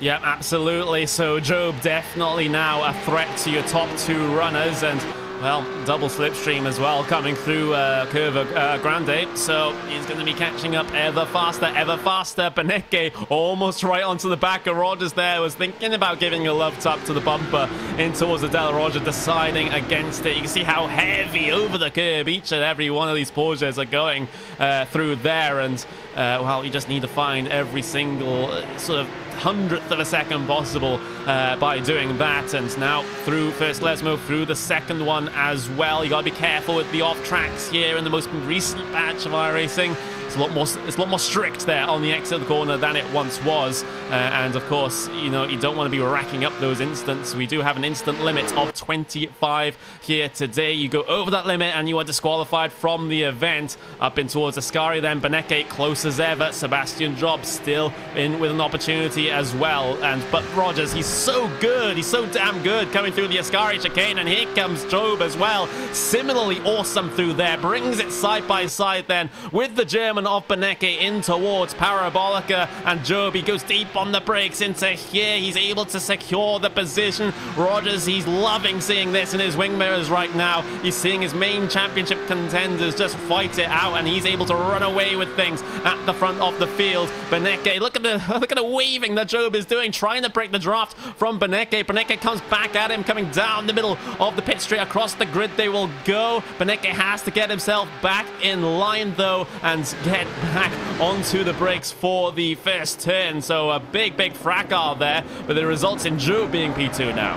Yep, so Job then up into second place there. We'll have a look at the replay then. I think BENECKE actually picked up a little bit of a slowdown penalty through the Ascara chicane. Maybe could have crossed the first part of it, or maybe it's just a bad exit. Maybe actually it is a bad exit out of there, and he just pulls over. He realises that it's futile holding on to the position, lets Job through. But what that does mean is that Job now, as we go back to live pictures there, we're a third of the way through this feature race, and it is Rogers ahead of Sebastian Job, the Englishman. It's Australian and Englishman with a German in third place, another Australian in fourth place of Jared Filsell, then the Finn of Thomas Tatala, Northern Irishman of Jamie Fluke, the Finn of Gregor Hutu, and the Scotsman Kevin Ellis Jr. rounding out your top 8 of your field. But it's this front 3, that's what we're focusing on at the moment, because these 3 drivers are all battling it out for the championship and for a piece of that championship prize pool, because of course it's not just the winner of the championship who gets, okay, they get the biggest prize, but second, third as well, they get a nice comfortable prize as well as they head on into the Parabolica once again. And we'll look at this one there. Job is just not quite up there with Rogers at the moment. He's dropped back to half a second between him and Rogers, and BENECKE there in third. Well, he's in that draft. He's got the double draft then, so he's got the draft from Rogers and from Job as they head on down the pit straight once again. Will he look or will he stay behind? Really, these two need to work together right now to try and make the move on Joshua Rogers and to try and force him down into this pack. Yeah, that's simply what you need to do right now, because if, for example, Maximilian BENECKE wants to take this championship, him winning the race, he needs to have Joshua Rogers finishing 9th or below to make it work in terms of the maths there in the points. So they basically need to rattle Josh's cage, make him uncomfortable, but right now he's in the most comfortable spot that he's been all season, and it's the place that he wants to be. It's at the front of the race and trying to gap these cars. He got a bit of side-by-side a little bit further back, though. That was Bootloop and Hijlan heading their way through the De La Roja. That's Bootloop heading his way through. He started P21 after that sprint race incident. He's up into P13 already, so the Frenchman is starting to recover things here in the middle of the feature race here today. And, well, he'll be feeling very sorry about how that incident turned out in the first race. Certainly will, as they go through into the Ascara chicane. Once again, your leaders will focus on again. And it is a queue of cars, because there's the Australian Filsell, and he's dragging a lot of cars along with him behind this lead trio. Of course, there you can see them all there in a queue. We've got cars pulling out, just trying to see, or trying to get into people's mirrors or things like that, just trying anything they can to make a difference here. But Rogers out the front here, coming across the line once again, and he's trying to break that draft here at the front of your field. He's moving about a little bit, but has decided now to stay on the left-hand side of the pit straight. But he just seems to be so good through the Parabolica. It just seems to get such a better run than the rest of your field here, Connery, as we've still got battling between Fluke and also Gregor Hutu. It's through the higher speed corners, arguably, that Rogers, he just makes complete mincemeat out of it. Ascari particularly strong, like you said, Parabolica as well, and that's so important to get the launch down the pit straight here at Monza. So it's no wonder that he's doing very, very well here today. The top 3 in the championship still P1, P2, and P3 here. BENECKE riding on board then with the German as they head through the trees into the first Lesmo, and, well, you know, it's only going to be a matter of time now before BENECKE start getting a little aggressive. And, well, Job hasn't really been in a position to be aggressive with your race leader at this stage. Rogers is doing a very good gap at managing the gap despite the effects of the draft here. He's just faster in all of the right places. As they head on downhill once again, you can see the big movers and shakers there on the left-hand side of your screen. Past Jurgis, great stuff to move up 9 positions in this race into 16th at the time of that graphic there. But yeah, these drivers, they're all trying to fight each other, but all need to work together as well as they head on down into the Parabolica. Look at Fluke now, come under pressure from Gregor Hutu through the parabolica. Hutu holding a little bit of a tighter line than Fluke then. Obviously, Eva has a slightly better setup that's looked after its tyres a bit more, or maybe just able to work the throttle a little bit better, but he was able to hold that tighter line, which means that he can get a bit more of a better run out the corner, down the straight, in towards the chicane once again, the Rettifilia. And there's still absolute nose to tail is this gaggle that Fluke, good run out of the Rettifilia there, heading towards Curva Grande, and he's looking ahead, he's not looking behind. He wants to get Thomas Tatala, the Finnish driver, to move over and let him by into 5th place. These drivers are actually losing Jared Filsell a little bit here in this gap. The Jared Filsell's been able to just gap them out a little bit. So it's your top 4 all just working together, and then a little gap to Tatala, Fluke and Hutu and Ellis Jr. and Umashima. Oh, and Mitchell de Jong's up into 10th place as well. So even though he's out of championship contention, Mitchell de Jong having a really strong second race here, Conor. Yeah, just, you know, just hoping to pick up the pieces here at the end. And, well, he has a pretty comfortable points gap over the next driver in the standings. And that actually will be the driver of Jared Filsell. So it's not like he has to worry about him. So he's pretty secure in terms of that 4th place finish there in the championship, which is still worth a good amount of money. Kevin Ellis Jr., though, big corner cut coming through Ascari. He'll have to serve a slowdown penalty here, so has to let Umashima through. De Jong is trying to file his way through as well, and De Jong will take the opportunity to try and get past the Japanese driver. Looks to the inside for the parabolica, but decides not to go for it. Causes Umashima to actually have a little bit of a missed apex there in terms of the first part of that very long sweeping right-hander. Yeah, we'll have a look at the replay there of Ellis Jr. You see how he gets up over the curb. That's what sends him wide through the final part of the Ascari, up over the curb. We'll see it again from on board. So there's sausage curves right there. That kicks him across the inside of the final left-hander. And all of a sudden, Ellis Jr. has to give up those positions. Back to live pictures then. And it's Ellis Jr. right behind Umashima, who's lost the position to de Jong. But we'll look forward then to your lead battle again. And it's still as you were, really, between these three. There's no real moves being made here at the front.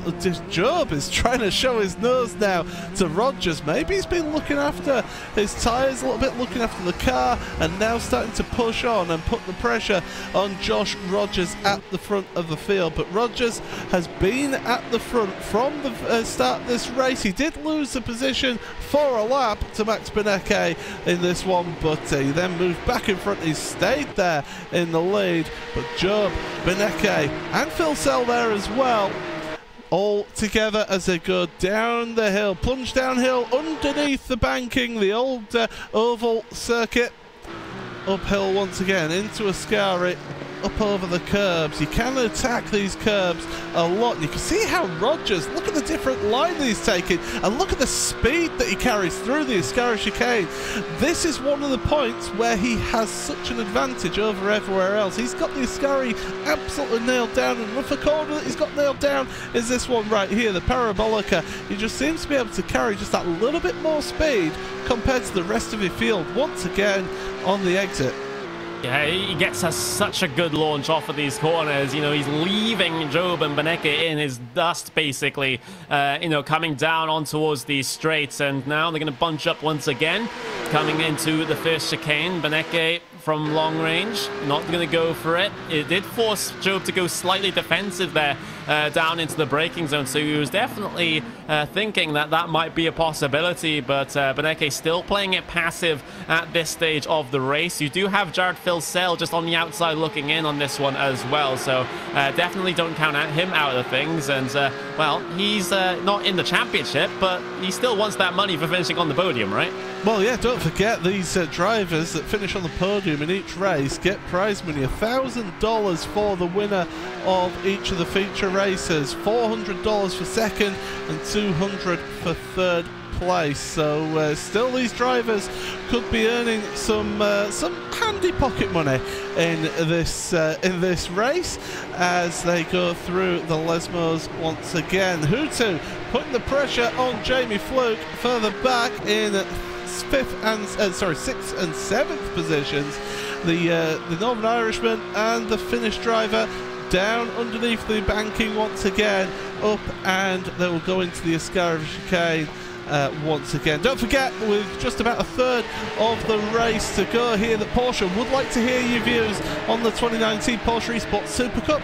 Go to go.racespot.tv/Porsche to take part, and you'll get the chance to win exclusive Porsche designed headphones worth almost €400. That's go.racespot.tv/Porsche to take part in that survey. But looking at surveying the field here as we're heading on into this final third of the race, then Connery, really that front three, they haven't made any moves yet, and we're going to be starting to see them get a little bit more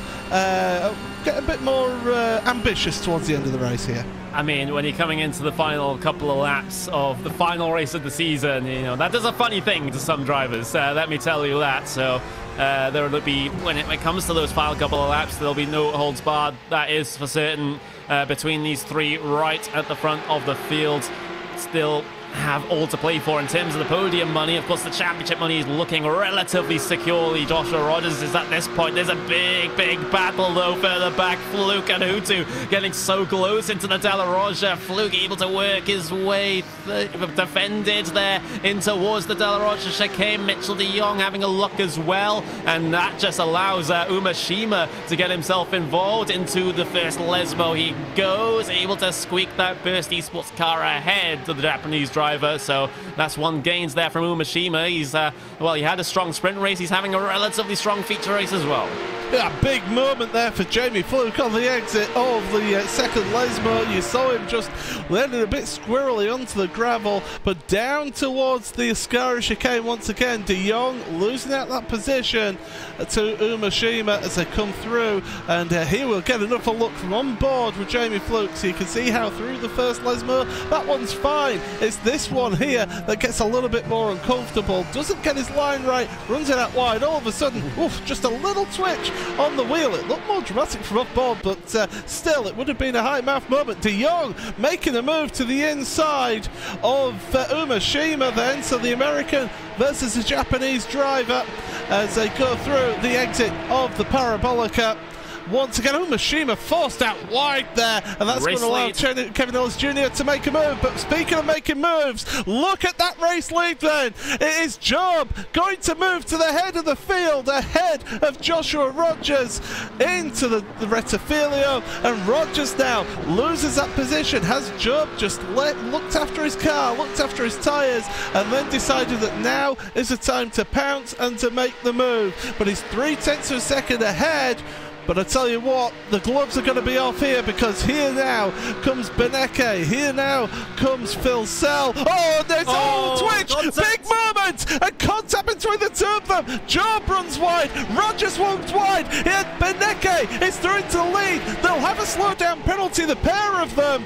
And all of a sudden, they've gone from first and second down to third and fourth here as we look at the replay then. And Job, we thought he had just enough of a gap to stay ahead going into the Della Roja, but look at the slipstream that Rogers gets, and then onto the brakes just that little bit too late, and front to rear contact bumps him off the road, and that affects both drivers then, dropping down the field. So Rogers down to fourth place, but still is in a comfortable position, but that could potentially end up being a steward's review there for Josh. Definitely, especially when it's this important in terms of the championship. As it stands though, BENECKE finishing P1 and Rogers finishing P4. Rogers still takes the championship on the points. Of course, that is pending any steward's investigation after the race. So you can see BENECKE now, he is all on his lonesome, apart from the company of Jared Filsell at the front of the field. Jared, he might just be sniffing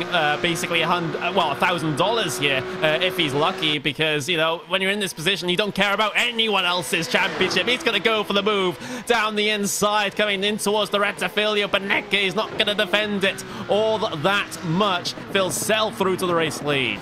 All of a sudden, as we mentioned, the gloves were coming off, and it's picking up. Business is picking up right here at the front of your field then. So Phil Sell to the front, BENECKE in second, and it wouldn't be Phil Sell's first win if he did end up finishing there, because of course he won at Watkins Glen. for the Australian, so he'll want to finish the season off on a high, but BENECKE, he wants to do everything he can in his power to do as well as possible to get his chance at a championship. But right now your front two are as they were across the line there. Down through the Lesmos, Job is having to be a little bit defensive behind on Joshua Rogers as well. But Rogers right now, he's got a little bit of a gap behind him to Thomas Tutela, so he's quite comfortable. But BENECKE, look at how close he's getting, but he's hanging back for the time being as we're into the final 5 minutes of not just this race but the championship. This is the final feature race of this season of the Porsche Esports Super Cup. What a season it's been, drama filled, and well, down the back straight heading towards the Parabolica, I would not write these two off from having a real ding-dong battle here, Connery. Yeah, this would be absolutely fantastic to see. BENECKE, he knows the championship is still very, very slim at this point, but you know, an extra $1,000 in the bank certainly isn't to be sniffed at. But now out of the Parabolica they go. You can see Job in the background going right towards the pit wall. Here comes the battle for the race lead. Then this is BENECKE back down the inside of the Australian in towards the Retafilio, side by side down into here, just half a car length in it. But BENECKE has been able to work his way by on that Apex Racing Team car, the Australian of Phil Sell. So BENECKE back where he needs to be. He just needs Rogers to fall even further. Wow, that was beautiful. Beautiful shot and beautiful move from BENECKE. It's what you expect down into the Retafilio. Those two leaders are still going side by side in towards the chicane at the Della Roggia, but Sebastian Job ahead of Joshua Rogers, Englishman, and the Australian, 3rd and 4th place. Rogers still wants to finish off as well as he can do in this championship and in this race. He wants to get as good a result as he can to cement himself as a potential champion. But out of the second Lesmo, Job got a good run out in the second Lesmo there, to be fair. He's just pulled out a little bit of a gap, but the slipstream once again comes into effect down here towards the Ascara chicane, but Rogers not close enough to make a move here. 3 minutes remaining in this race, so we'll get about 2 more laps of this one here, and well, I don't want this one to end. This has been absolutely fantastic to watch. A couple of cars further down in that queue of traffic running very wide. It's Hutu and De Jong, and they're going side by side as they're heading down towards the Parabolica, both running very wide on the exit of Ascari. And Hutu, well, he realizes that that isn't going to happen going into the Parabolica, but he can maybe get the run coming out the corner. De Jong up into 7th place ahead of Hutu in 8th.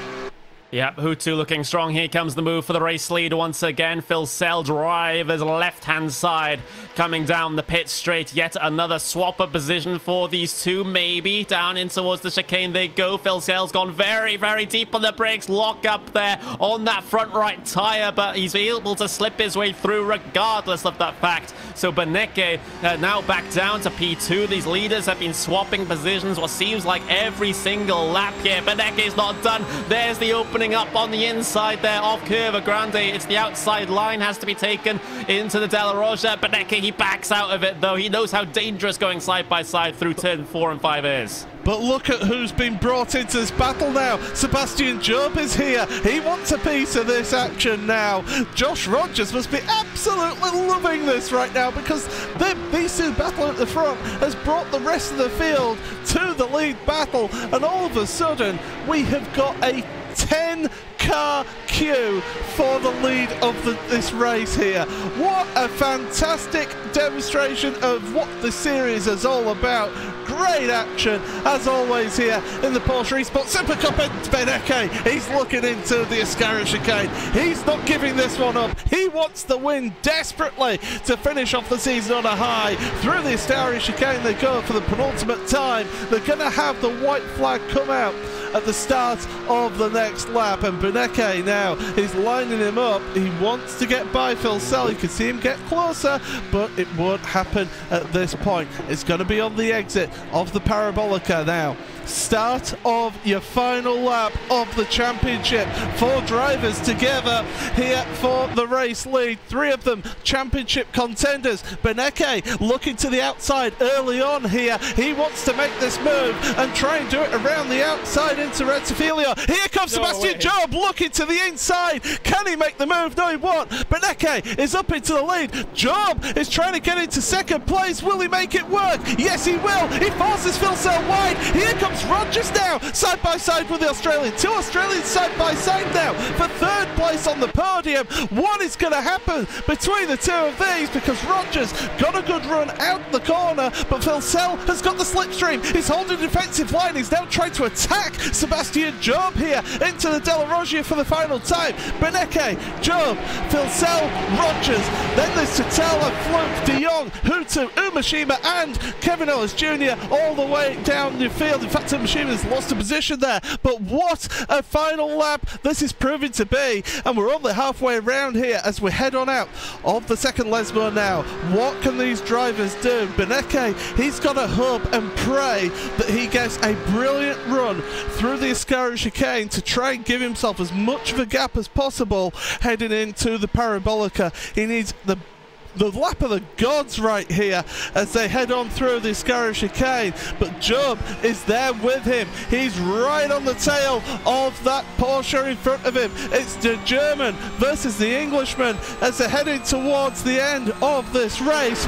What can Job do here? We've seen close finishes in World Championships here before in the past, and here we go, Parabolica, last time, Philsell looking to the inside of Job. Job's trying to get the run out the Parabolica. Who's it going to be across the line? It's going to be Max BENECKE who's going to take the final feature race victory here in the Porsche Esports Super Cup across the line. What a finish that was, but what a finish also for Joshua Rogers. 4th place for him across the line, provisionally, pending any investigations. Provisionally, he is the champion of the 2019 Porsche Esports Super Cup. But Max BENECKE, what a drive, what a race. He did absolutely everything there to get that win, and it worked out for him. Wow, what a final lap there, Connery. All the effort was put in there from Max to take the feature race win here today. All that he needed to do, at least in this race. But it just ends up being Rogers too strong. Finishes P4, and of course, pending investigation, is your championship winner here in the Porsche Esports Super Cup, the first season here on iRacing. $100,000 the prize pool, a good chunk of that going into Rogers' bank account. I believe it's 25,000 plus the money that he's won throughout for finishing on the podium of all the feature races that he has done so in this season. What a well-worked season, though.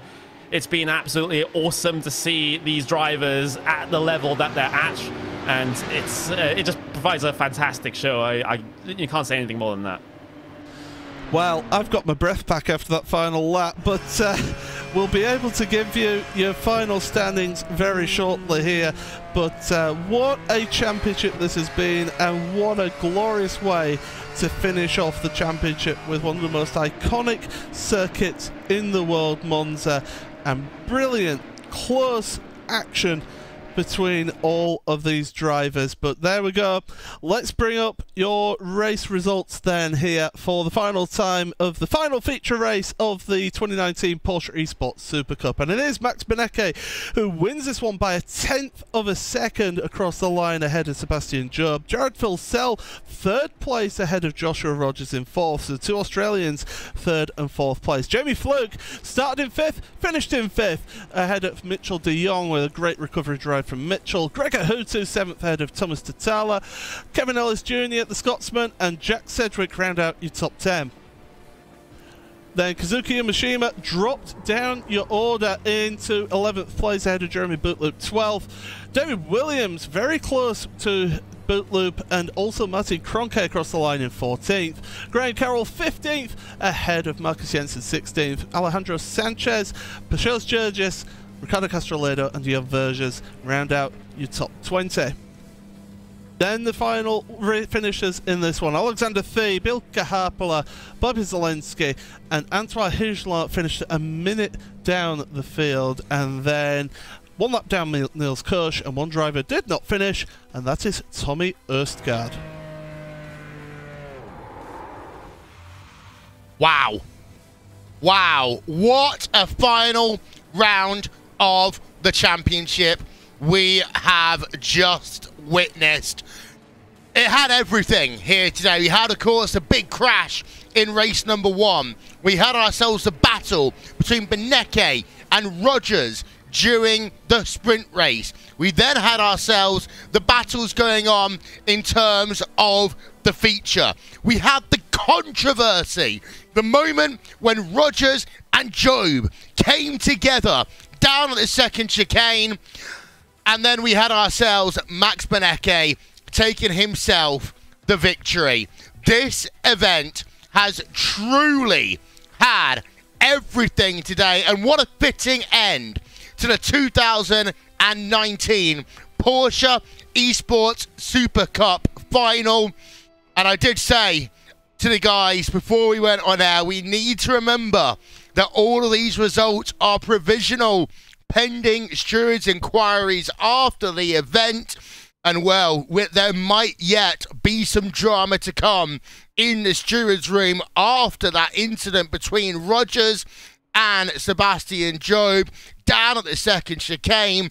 It looked as though that Rogers just outbraked himself, but the situation was he ran into the rear of Sebastian Job, forced him to both fall down positions, and then, of course, have to work back through the field. Max BENECKE was loving it at that point. He had himself the race victory almost gifted to him. But Jared Filsell, he was saying, wait on a minute, I'm still here. I'm still here to race. Filsell gave BENECKE a run for the money of his own.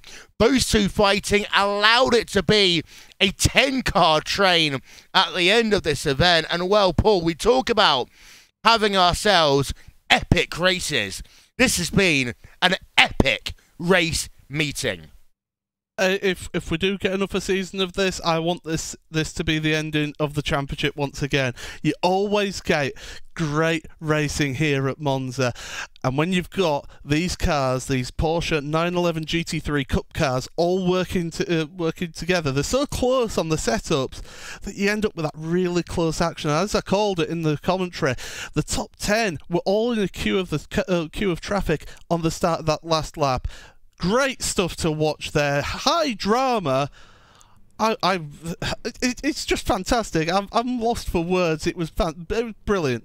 Sensational. Yeah, incredible. Absolutely incredible. So, let's have a chat to some drivers, shall we? And let's start with the driver who won this event in the feature race. He gave it absolutely everything at the end. It is the German driver for Pure Racing Team, Max BENECKE. I mean, what a race weekend this has been, Max. Hey guys, yeah, absolutely stunning. Was nice racing there. Made a lot of fun. It's so easy if you start like in the top 3 positions each race, because then you're not getting involved into those first lap incidents. And yeah, that was just nice. But Monza is always nice. You know, you have a lot of slipstream. You can push. You can just stay behind if you want to do some strategical moves. And yeah, overall pretty happy. Let's wait for the final result of the championship, and then hopefully I'm either first or second, and that would be great. Yeah, you had a dominant drive for the first part of the sprint race. You pulled out to a pretty big lead, but then Josh Rogers started closing you down with a couple of laps to go. How worried were you when you started seeing that delta coming down and Josh being behind you? Well, I had an incident in the first lap with Gregor. He missed his braking point a bit, and then I ran into the back of him. So my car was a bit damaged at the front. Didn't have a lot of grip, yeah, coming into those Lesmos and the Ascari corners. So I knew it's gonna be hard, and when I saw that the gap is closing, I knew I just give up the position and, you know, stay second. It's better for the championship, and yeah, I mean, not too worried. It's about the second race then, and I know, or I knew that I have a new car in the second race, and yeah, that worked out. I mean, I'm first now, so yeah, best result for this race. You saw the moment in unfolding ahead of you when Sebastian Job and Josh Rogers had their incident down at the second chicane. What was going through your head when you saw them both pushing wide and all of a sudden the seas were opening up for you to take the race lead? Well, I was just yeah, concentrated on the race first, as you said, obviously, but I knew that Gerard was directly behind me, so I just tried to push everything, but with a slipstream it's impossible. So I just tried to wait for the last lap to overtake him, and that worked out. And now looking at the championship, hopefully there's like something like a time penalty getting applied there, and then it could also work out that I'm first in the championship. But let's see. I honestly was just thinking about that race, and now afterwards I'm thinking about the championship. But yeah, let's wait for the official result. You've had an incredible couple of years, of course. Last year being the dominant season for you and your team. This year, of course, not only taking part in this series, you've been the face, the sim racing face of Porsche's advertising campaign. One of the favourite commercials I've seen them do in a long time. And of course, you got the chance to race at the Frankfurt Auto Show a week ago. How do you sum up your 2019 sim racing season? One word: amazing. This is such a big opportunity for us. I think Porsche is exactly knowing what they're doing. It's incredible. They can't even probably think about what this means to us, having such a championship with one car over the course of one season with this prize pool. It's just amazing. Doing all of this stuff with them together, as you said, being in a promotion video for the new Porsche RSR has been, as I just said, amazing. And I really have to thank Porsche for all of these opportunities to race at big stages in front of a big crowd, to drive in this Porsche Esports Supercup with his prize pool, to be part of the promotion video. That's just incredible, and nothing more to say about that. Well, before we let you go then, Max, first of all, congratulations on the race victory. Congratulations on the $1,000 for being the feature race winner here today. Before we let you go, shout out sponsors. Who gets it done for you and that Pure Racing team? Yeah, thanks. First of all, Spusu, Autohaus Wallmeier, Ascher Racing, our sponsors. Then Alex, of course, for the whole season, especially for Monza. We practiced quite much compared to the other tracks, and this went pretty good. I think we were really competitive this race weekend, so that definitely worked out. And of course, thanks to you guys for the broadcast, and of course, thanks to our Pure Driving School, where you can get amazing setups and data for all of the series on iRacing in the road section. Well, thank you very much, Max BENECKE, then coming home with the race victory here today. And let's just put up those top 10 from your feature race on your screen one more time, because it was Max BENECKE who claimed victory over Sebastian Job by just 13 hundredths of a second. Jared Vilsell in third place. Two Australians third and fourth. You had Josh Rogers in fourth position. Jamie Fluke rounding out your top five. Let's talk to the driver that rounded out your podium. Let's talk to the Australian from Apex Racing Team, Jared Vilsell. Jared, it seemed to be in that race, you didn't really care if people are running for a championship. You were just running for you, your team, some pride and some money. Yeah, you could say that. I was definitely gunning for some extra prize pool money there, but I'm happy with the podium, to be honest. It was good fun battling those three guys there. So talk us through the sprint race here today, getting yourself through qualifying. How different was the racing here compared to what else we've seen this season? Oh, massively different. The draft kept everyone in it. I'm not sure. I think there was a 10-car train at the end there to the line. So that's just Monza in a nutshell, to be honest. It's a good racetrack. Pretty boring to lap by yourself, but definitely turns it on in the racing aspect, that's for sure. And of course, we saw you get involved at the front of your field from the start in your feature race, running inside the top five. You then ended up with the situation you were battling for the race lead with Max BENECKE going into turn number 1. Were you being a little bit more aggressive than you would be normally, knowing that Max was thinking about the championship? Not really. That probably played on his mind, didn't really play on mine. I was mathematically not able to win, so that was purely just to get the win. That's all. So it was a pretty clean battle though. Probably went a little bit too early, then left myself vulnerable on the last lap there. So a bit of game of chess this racing in Monza. One question I want to ask everyone this year is how they would rate their experience in the Porsche Esports Supercup, but also their experience of running in the iRacing World Championship Series for 2019. I know it's been a bit of an up and down year for you and the Apex Racing team over the year, but how would you rate this first ever Porsche Esports Supercup? I reckon a 10 out of 10. Obviously Porsche have stepped up their involvement with iRacing and it's massive, so can't thank them enough for getting on board, and also iRacing for putting on probably the best world championship that's ever been on iRacing. So that's definitely a big positive. My season went okay. Missed a race which unfortunately hurt me in the standing, so I could have been mathematically within a shot tonight, but nah, I think my season's been pretty consistent. And third place, of course, you get some prize money for that. But looking forward, of course, to 2020, I assume. Before we let you go, shout out sponsors, who gets it done for you and the Apex Racing team? Yeah, obviously Logitech G with their big support this season, speedcafe.com, STK Gaming as well, and West End Mazda, and also the guys at ERT for helping out when they can. Also, all the guys at Apex Racing.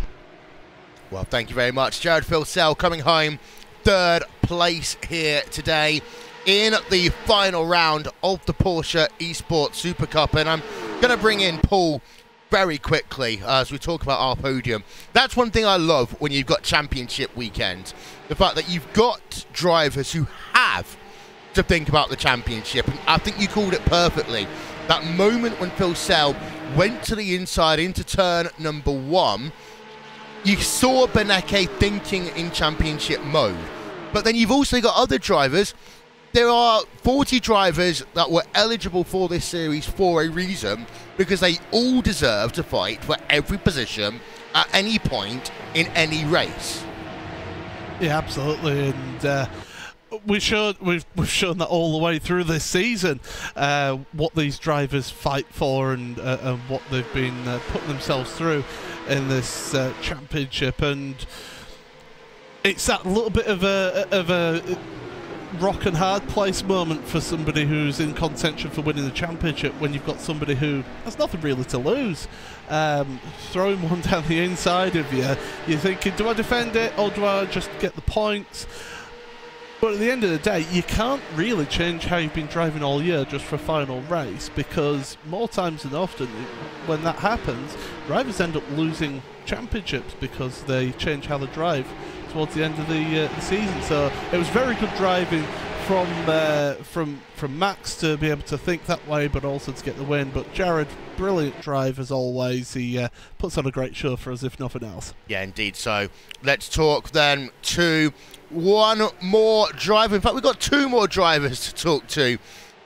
First off, we're going to talk to the driver who came home in 4th place. He is the Australian driver from VRS Coanda Sim Sports, Joshua Rogers. Well, first race, you had a fantastic run. You got yourself to the race lead. You battled it out hard with Max BENECKE. How important do you think that victory was in terms of setting that mindset for that final 30-minute showdown?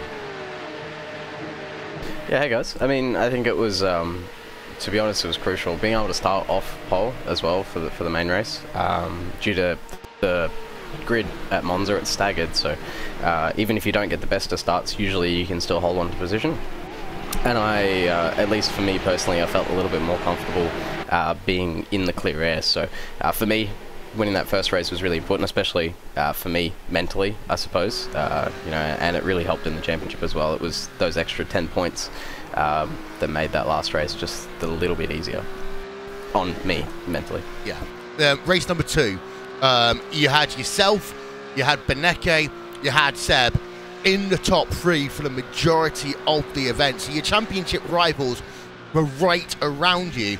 How much of psychological warfare was going on? How hard were you racing at the start of that race? Because it seemed for a while, everything just seemed to cool down for about 15 minutes. Yeah, I think that's just the you know, the nature of Monza. It's one of those circuits where when draft plays such a huge factor, you have to be really patient. And I think that's why, you know, for the first 22 minutes, it was quite calm and collected up the front, until obviously, you know, we start to get into the back end of the race, and you know, it's kind of becomes that time to start making moves, or being just that little bit more aggressive in general. Anyway, which of course we did see my mistake with Sebi as well. That was unfortunate. That was on me, but yeah, you know, at the end of the day, I think the last couple laps, when Seb and I were starting to catch back up to I think Max and Jared, you know, they were scrapping it out really, really hard. And Monza, because it's you know, one of those tracks that's so top speed based, battling also holds you up a lot as well. So I think, you know, in 2 laps we kind of caught 2 seconds, and you know, we were back in the fight again. But yeah, all in all, solid race. I kind of in that last one I kind of knew where I had to finish, so it was more a matter of focusing on that rather than going for the all-out win. You can't say the word back end without me talking about what happened to the back end of the number 13 Red Bull Racing Esports car of Sebastian Job. What happened into the second chicane? I mean, you know, obviously it was my misjudgment. There was no malice in it at all. I broke a little earlier because I had no intention of fighting, and then I looked in the mirror and I saw, you know, I thought, it didn't end up being the case, but I thought Max was closing in a little bit under brakes, so I kind of freaked out a little bit, and I think released the brake a little bit too much early on in the brake phase, and then from that point I had to lock the fronts, and I couldn't really do much from there, which was my bad. And then from then on I was just trying to sit behind Seb and try and push him back up the front, because that's where he deserved to be in that race. He, to be honest, he was the class of the field, so well done to him for coming back to P2, and how he drove back in that sprint race, I'm not sure. We talk about championship mindsets. How much was you and your team communicating with each other after the incident about, you know, track position, where everyone else is, and also were the team trying to calm you down at all? No, it was actually really, really quiet. Basically, I had Yuan come in between the races, and he told me, you know, if Max finishes X position, you need to finish here, kind of thing. So that was all I was really focusing on. So basically throughout the race it was just me and my own thoughts, trying to keep myself as calm and collected as possible, just trying to keep it nice and consistent and smooth, not getting any slowdowns. I think that was the big thing, you know, because one slowdown here and you could lose 5, 6, 7 positions, so it could have been game over with one of those. So yeah. Well, I've asked everyone so far this question, I'm going to ask it to you. 2019 for you in particular has been an incredible year. Not only, of course, in this championship, but also in the VRS GT Racing World Championship as well. How would you sum up your year, and how would you sum up your experiences of this, the first ever Porsche Esports Supercup?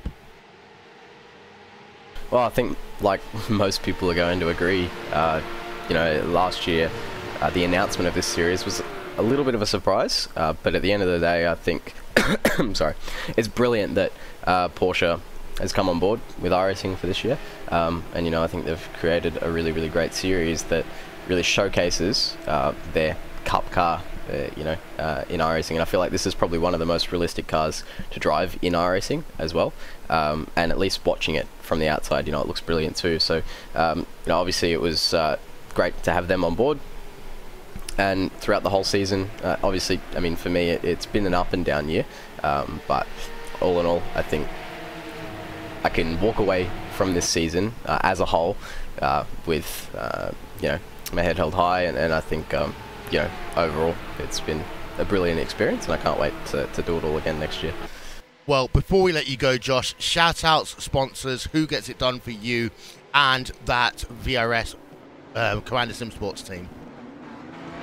Well, of course, just a massive thank you to everybody in the team who's put any ounce of effort in throughout the season. It's you know, even though this is an individual championship, it still takes a team to, you know, to get results, and And you know, overall, I think especially Mitchell and Martin and Jeremy put in a lot of effort this year, not only in driving and getting us all up to speed, but also in car setup as well. So I can't thank those guys enough for what they've done this year. Also, our main partners, Virtual Racing School, VTech, SimQuip, obviously you guys for the broadcast.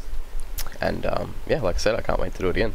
Well, thank you very much. Josh Rogers there, the Australian driver representing Coanda Simsports. And Connery, I'm going to bring you into the conversation here real quick. That moment between Josh Rogers and Sebastian Job down at the second chicane, the incident is always one thing.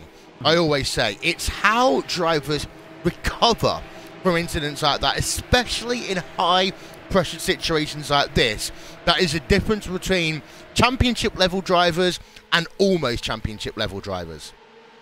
Yeah, absolutely. And you know, both Job and of course Josh as well recovered quite admirably after that little altercation down into the chicane, but especially Job getting himself back up into a second place for the feature race. It really does show a sign of things to come. I think you know, a potential season 2 of the Porsche Esports Super Cup might you know, be as if not more competitive than this one has been. That is for certain. You know, the drivers do have a little bit of a break. You know, we're going in towards the sort of private endurance league sort of months towards the end of the year before we get back to World Championship action coming into 2020. But you know, you know, that's a lot of time for some of these drivers to start catching up on maybe what Josh has been doing behind the wheel of the car, and you know, maybe we'll see absolutely brilliant action next year as well.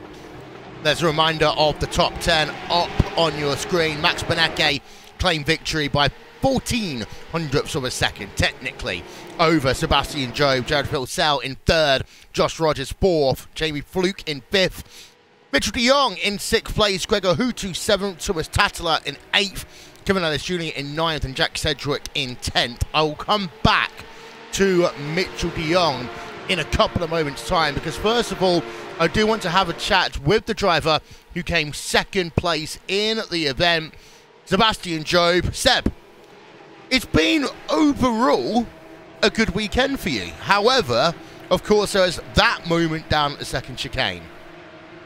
I don't really want to call it a good weekend. I came into it wanting to win the championship, and I didn't. I needed a lot of good luck to do it, but yeah, I didn't get any good luck. I had a bit of bad luck, but I can be happy with how I drove, I think. But yeah, it just didn't work out in the end, unfortunately.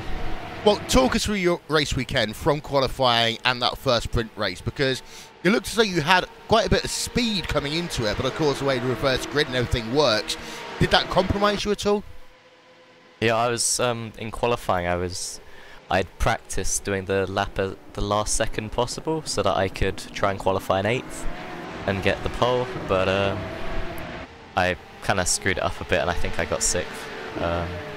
I would have been 7th, but I improved at the last second by a few hundredths. I tried to slam the brakes in time, but I messed that up a bit because yeah, I just wanted to start on pole here and try and get both race wins. That was the only way I could really win the championship, but yeah, I didn't manage that. And then in the sprint race, I got up, well, I was fighting for second and had a bit of contact with Gregor. I have no idea whose fault that was. I've not really looked at it properly yet. I might have cut him off a bit, but managed to fight back to, I think, 4th, and then just had a really good battle for the whole race in the feature. Unfortunately, Josh missed his braking point a little bit and gave me a slowdown, but yeah, I managed to catch back up and try to get the win, but can't really part into last corner if they defend, so not much I could do. But I was happy with the recovery drives. It's just a bit disappointing that I had to do them in the first place. We can hear the disappointment in your voice. What were the emotions going through your head at the point that you had that slowdown penalty on the exit of the second chicane and you realised that the championship was, for all intents and purposes, over? I lost a lot of hope after the first incident with Gregor. I basically knew I had to win both races, and as soon as I spun around, I I just decided to try and do my best, hope that there's an incident, but yeah, it was always very unlikely, so I wasn't too disappointed in the feature race when I got the slowdown. It wasn't too much of a big deal for me. Well, I've asked all the drivers about their experiences of 2019 in the World Championship Series and their experiences of the 2019 Porsche Esports Supercup. I'm going to ask you the same question. Of course, you've had a busy year in the World Championship Series. You had the chance to go and race at the Frankfurt Auto Show on stage at the Porsche stand just a week ago. How's your year been for you, and how's this Porsche Esports Supercup as a whole been for you? I've had an awesome year. I've really enjoyed it. I can't thank iRacing and Porsche enough. It's a great series. I've definitely a lot more fun than the previous World Championship, in my opinion. I've loved this series a lot more than any other sim racing competition I've done for a long time, really. And it's obviously produced some awesome racing. So yeah, and being able to go to the Frankfurt Motor Show as well, and going to Leipzig last year for all these competitions from Porsche it's just great. It's living the dream, really. And yeah, just big thanks to everyone for that. It's a great competition, and I hope it only gets bigger. Well, before we let you go, Seb, shout out sponsors. Who gets it done for you and that Red Bull Racing team? Yeah, just a massive thank you to everyone in Red Bull. I've had a lot of support for this series. And it's not gone unnoticed. I really do appreciate all the support from everyone. Yeah, just a big thank you to everyone in the team.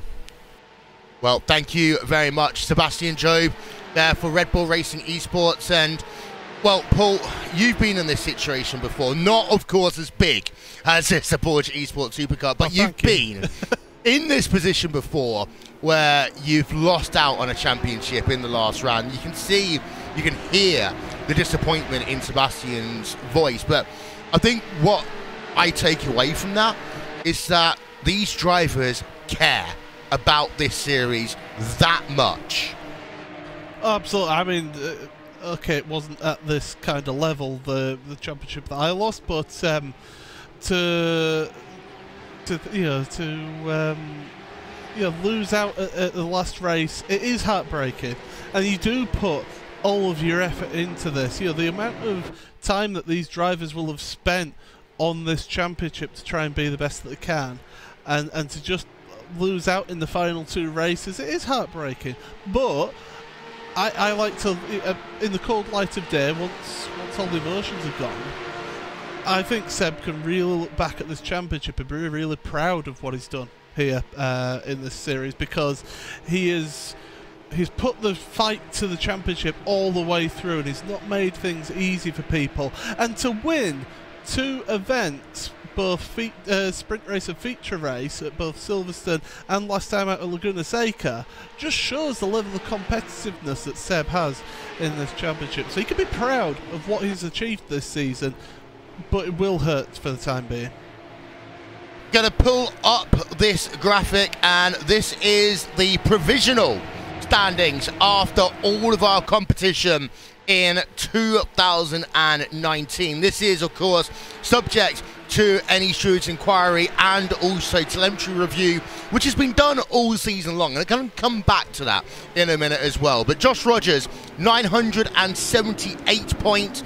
Max BENECKE just 20 points back on 958. Sebastian Job, 906. Mitchell de Jong, 4th, 861. He was eliminated from contention after the sprint race. And let's talk, Connery, quickly about the sprint race, because de Jong was just pure unlucky. But they say you make your own luck, and you said it in qualifying. He had a miserable lap, and then he was in that huge gaggle of cars that just came together on the exit of Lesmo number 2.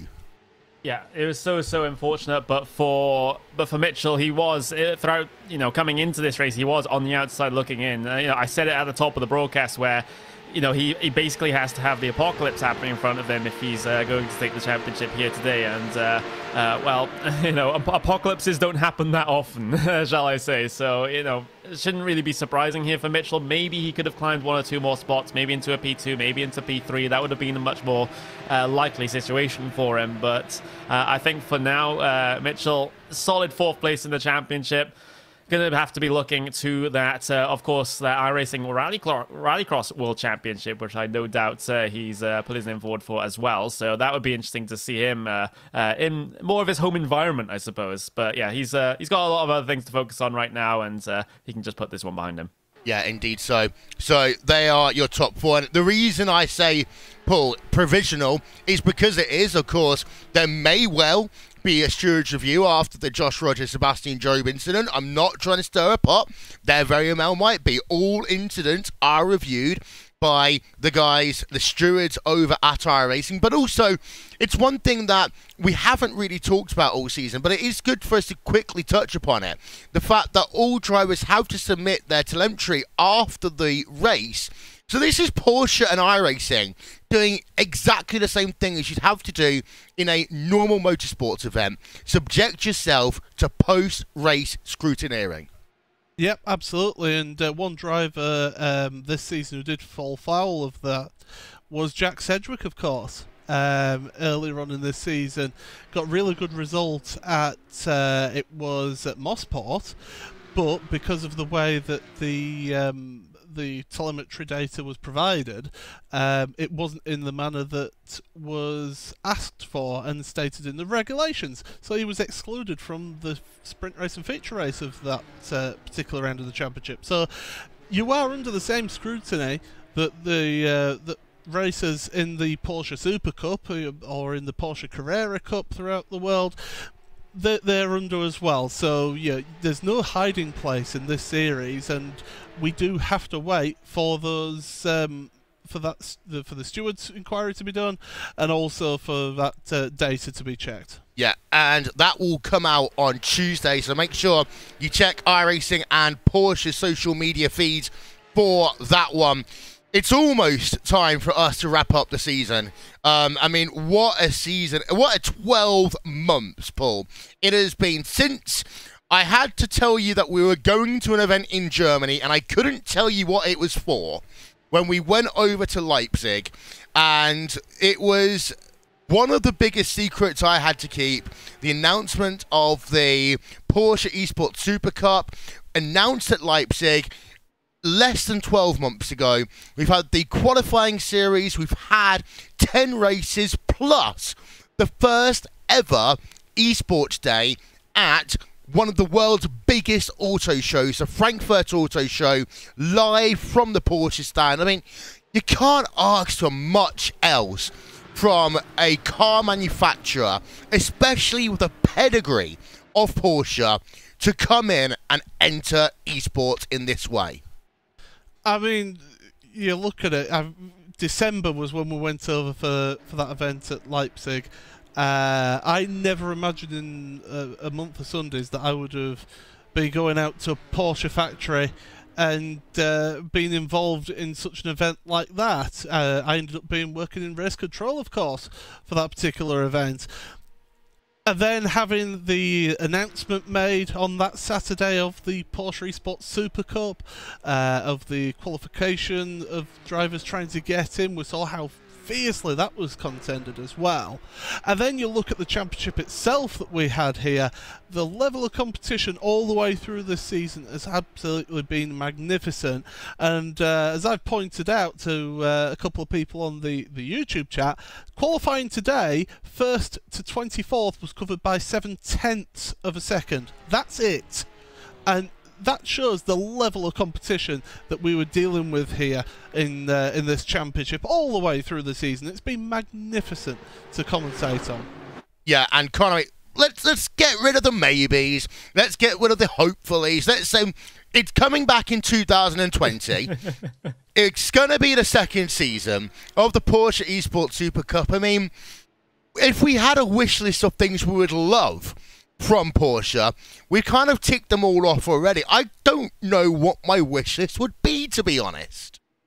What, in terms of, well, I have a wish list, but I'll probably give that to you after the broadcast is done instead of saying it on broadcast. I think that'd be more appropriate for me to do so. But yeah, it's been a great first season, and some people are not really conscious of that fact. This is a first season, you know, that Porsche has decided to do here. Of course, there's going to be some teething issues here and there. Can't ignore them, of course, but you know, overall, you know, having had all 10 rounds done, all 20 races, I can say that this has been the best World Championship season that we've had here on iRacing.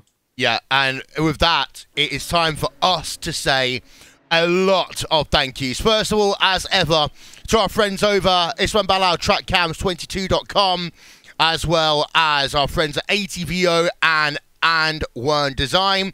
On behalf of myself, Will Vincent, and RaceSpot TV, to Hugo Louise, Connery Maddock, Paul Smith, Jonathan Simone, for all the work they've done being a part of the series. But we can't say thank you without saying thank you to some incredible people, both at iRacing and Porsche and beyond. First of all, to Ben Constanduris and to Malik Begum for entertaining us at Leipzig and at Sim Racing Expo and at the Frankfurt Auto Show when it came to working with them and Porsche. Of course, to Steve Myers, Greg West, Drew Adamson, Kevin Bobbitt from iRacing, and then Sebastian Schultz, Marius Gollenbeck, Dennis Bauer, and Marco Yahassi from Porsche. Incredible job, guys, and we can't wait to be a part of it in 2020. That is it. That is all we've got time for from the 2019 Porsche Esports Supercup. Congratulations to your top 3 drivers, to Sebastian Job, to Max BENECKE, and to Joshua Rogers. What a season it has been of the Porsche Esports Supercup. Thank you for watching RaceSpot TV in 2019 and the iRacing Esports Network. We will talk to you all next time as we say goodbye from Monza. And I can say with absolute certainty, Porsche are here to stay in esports and sim racing.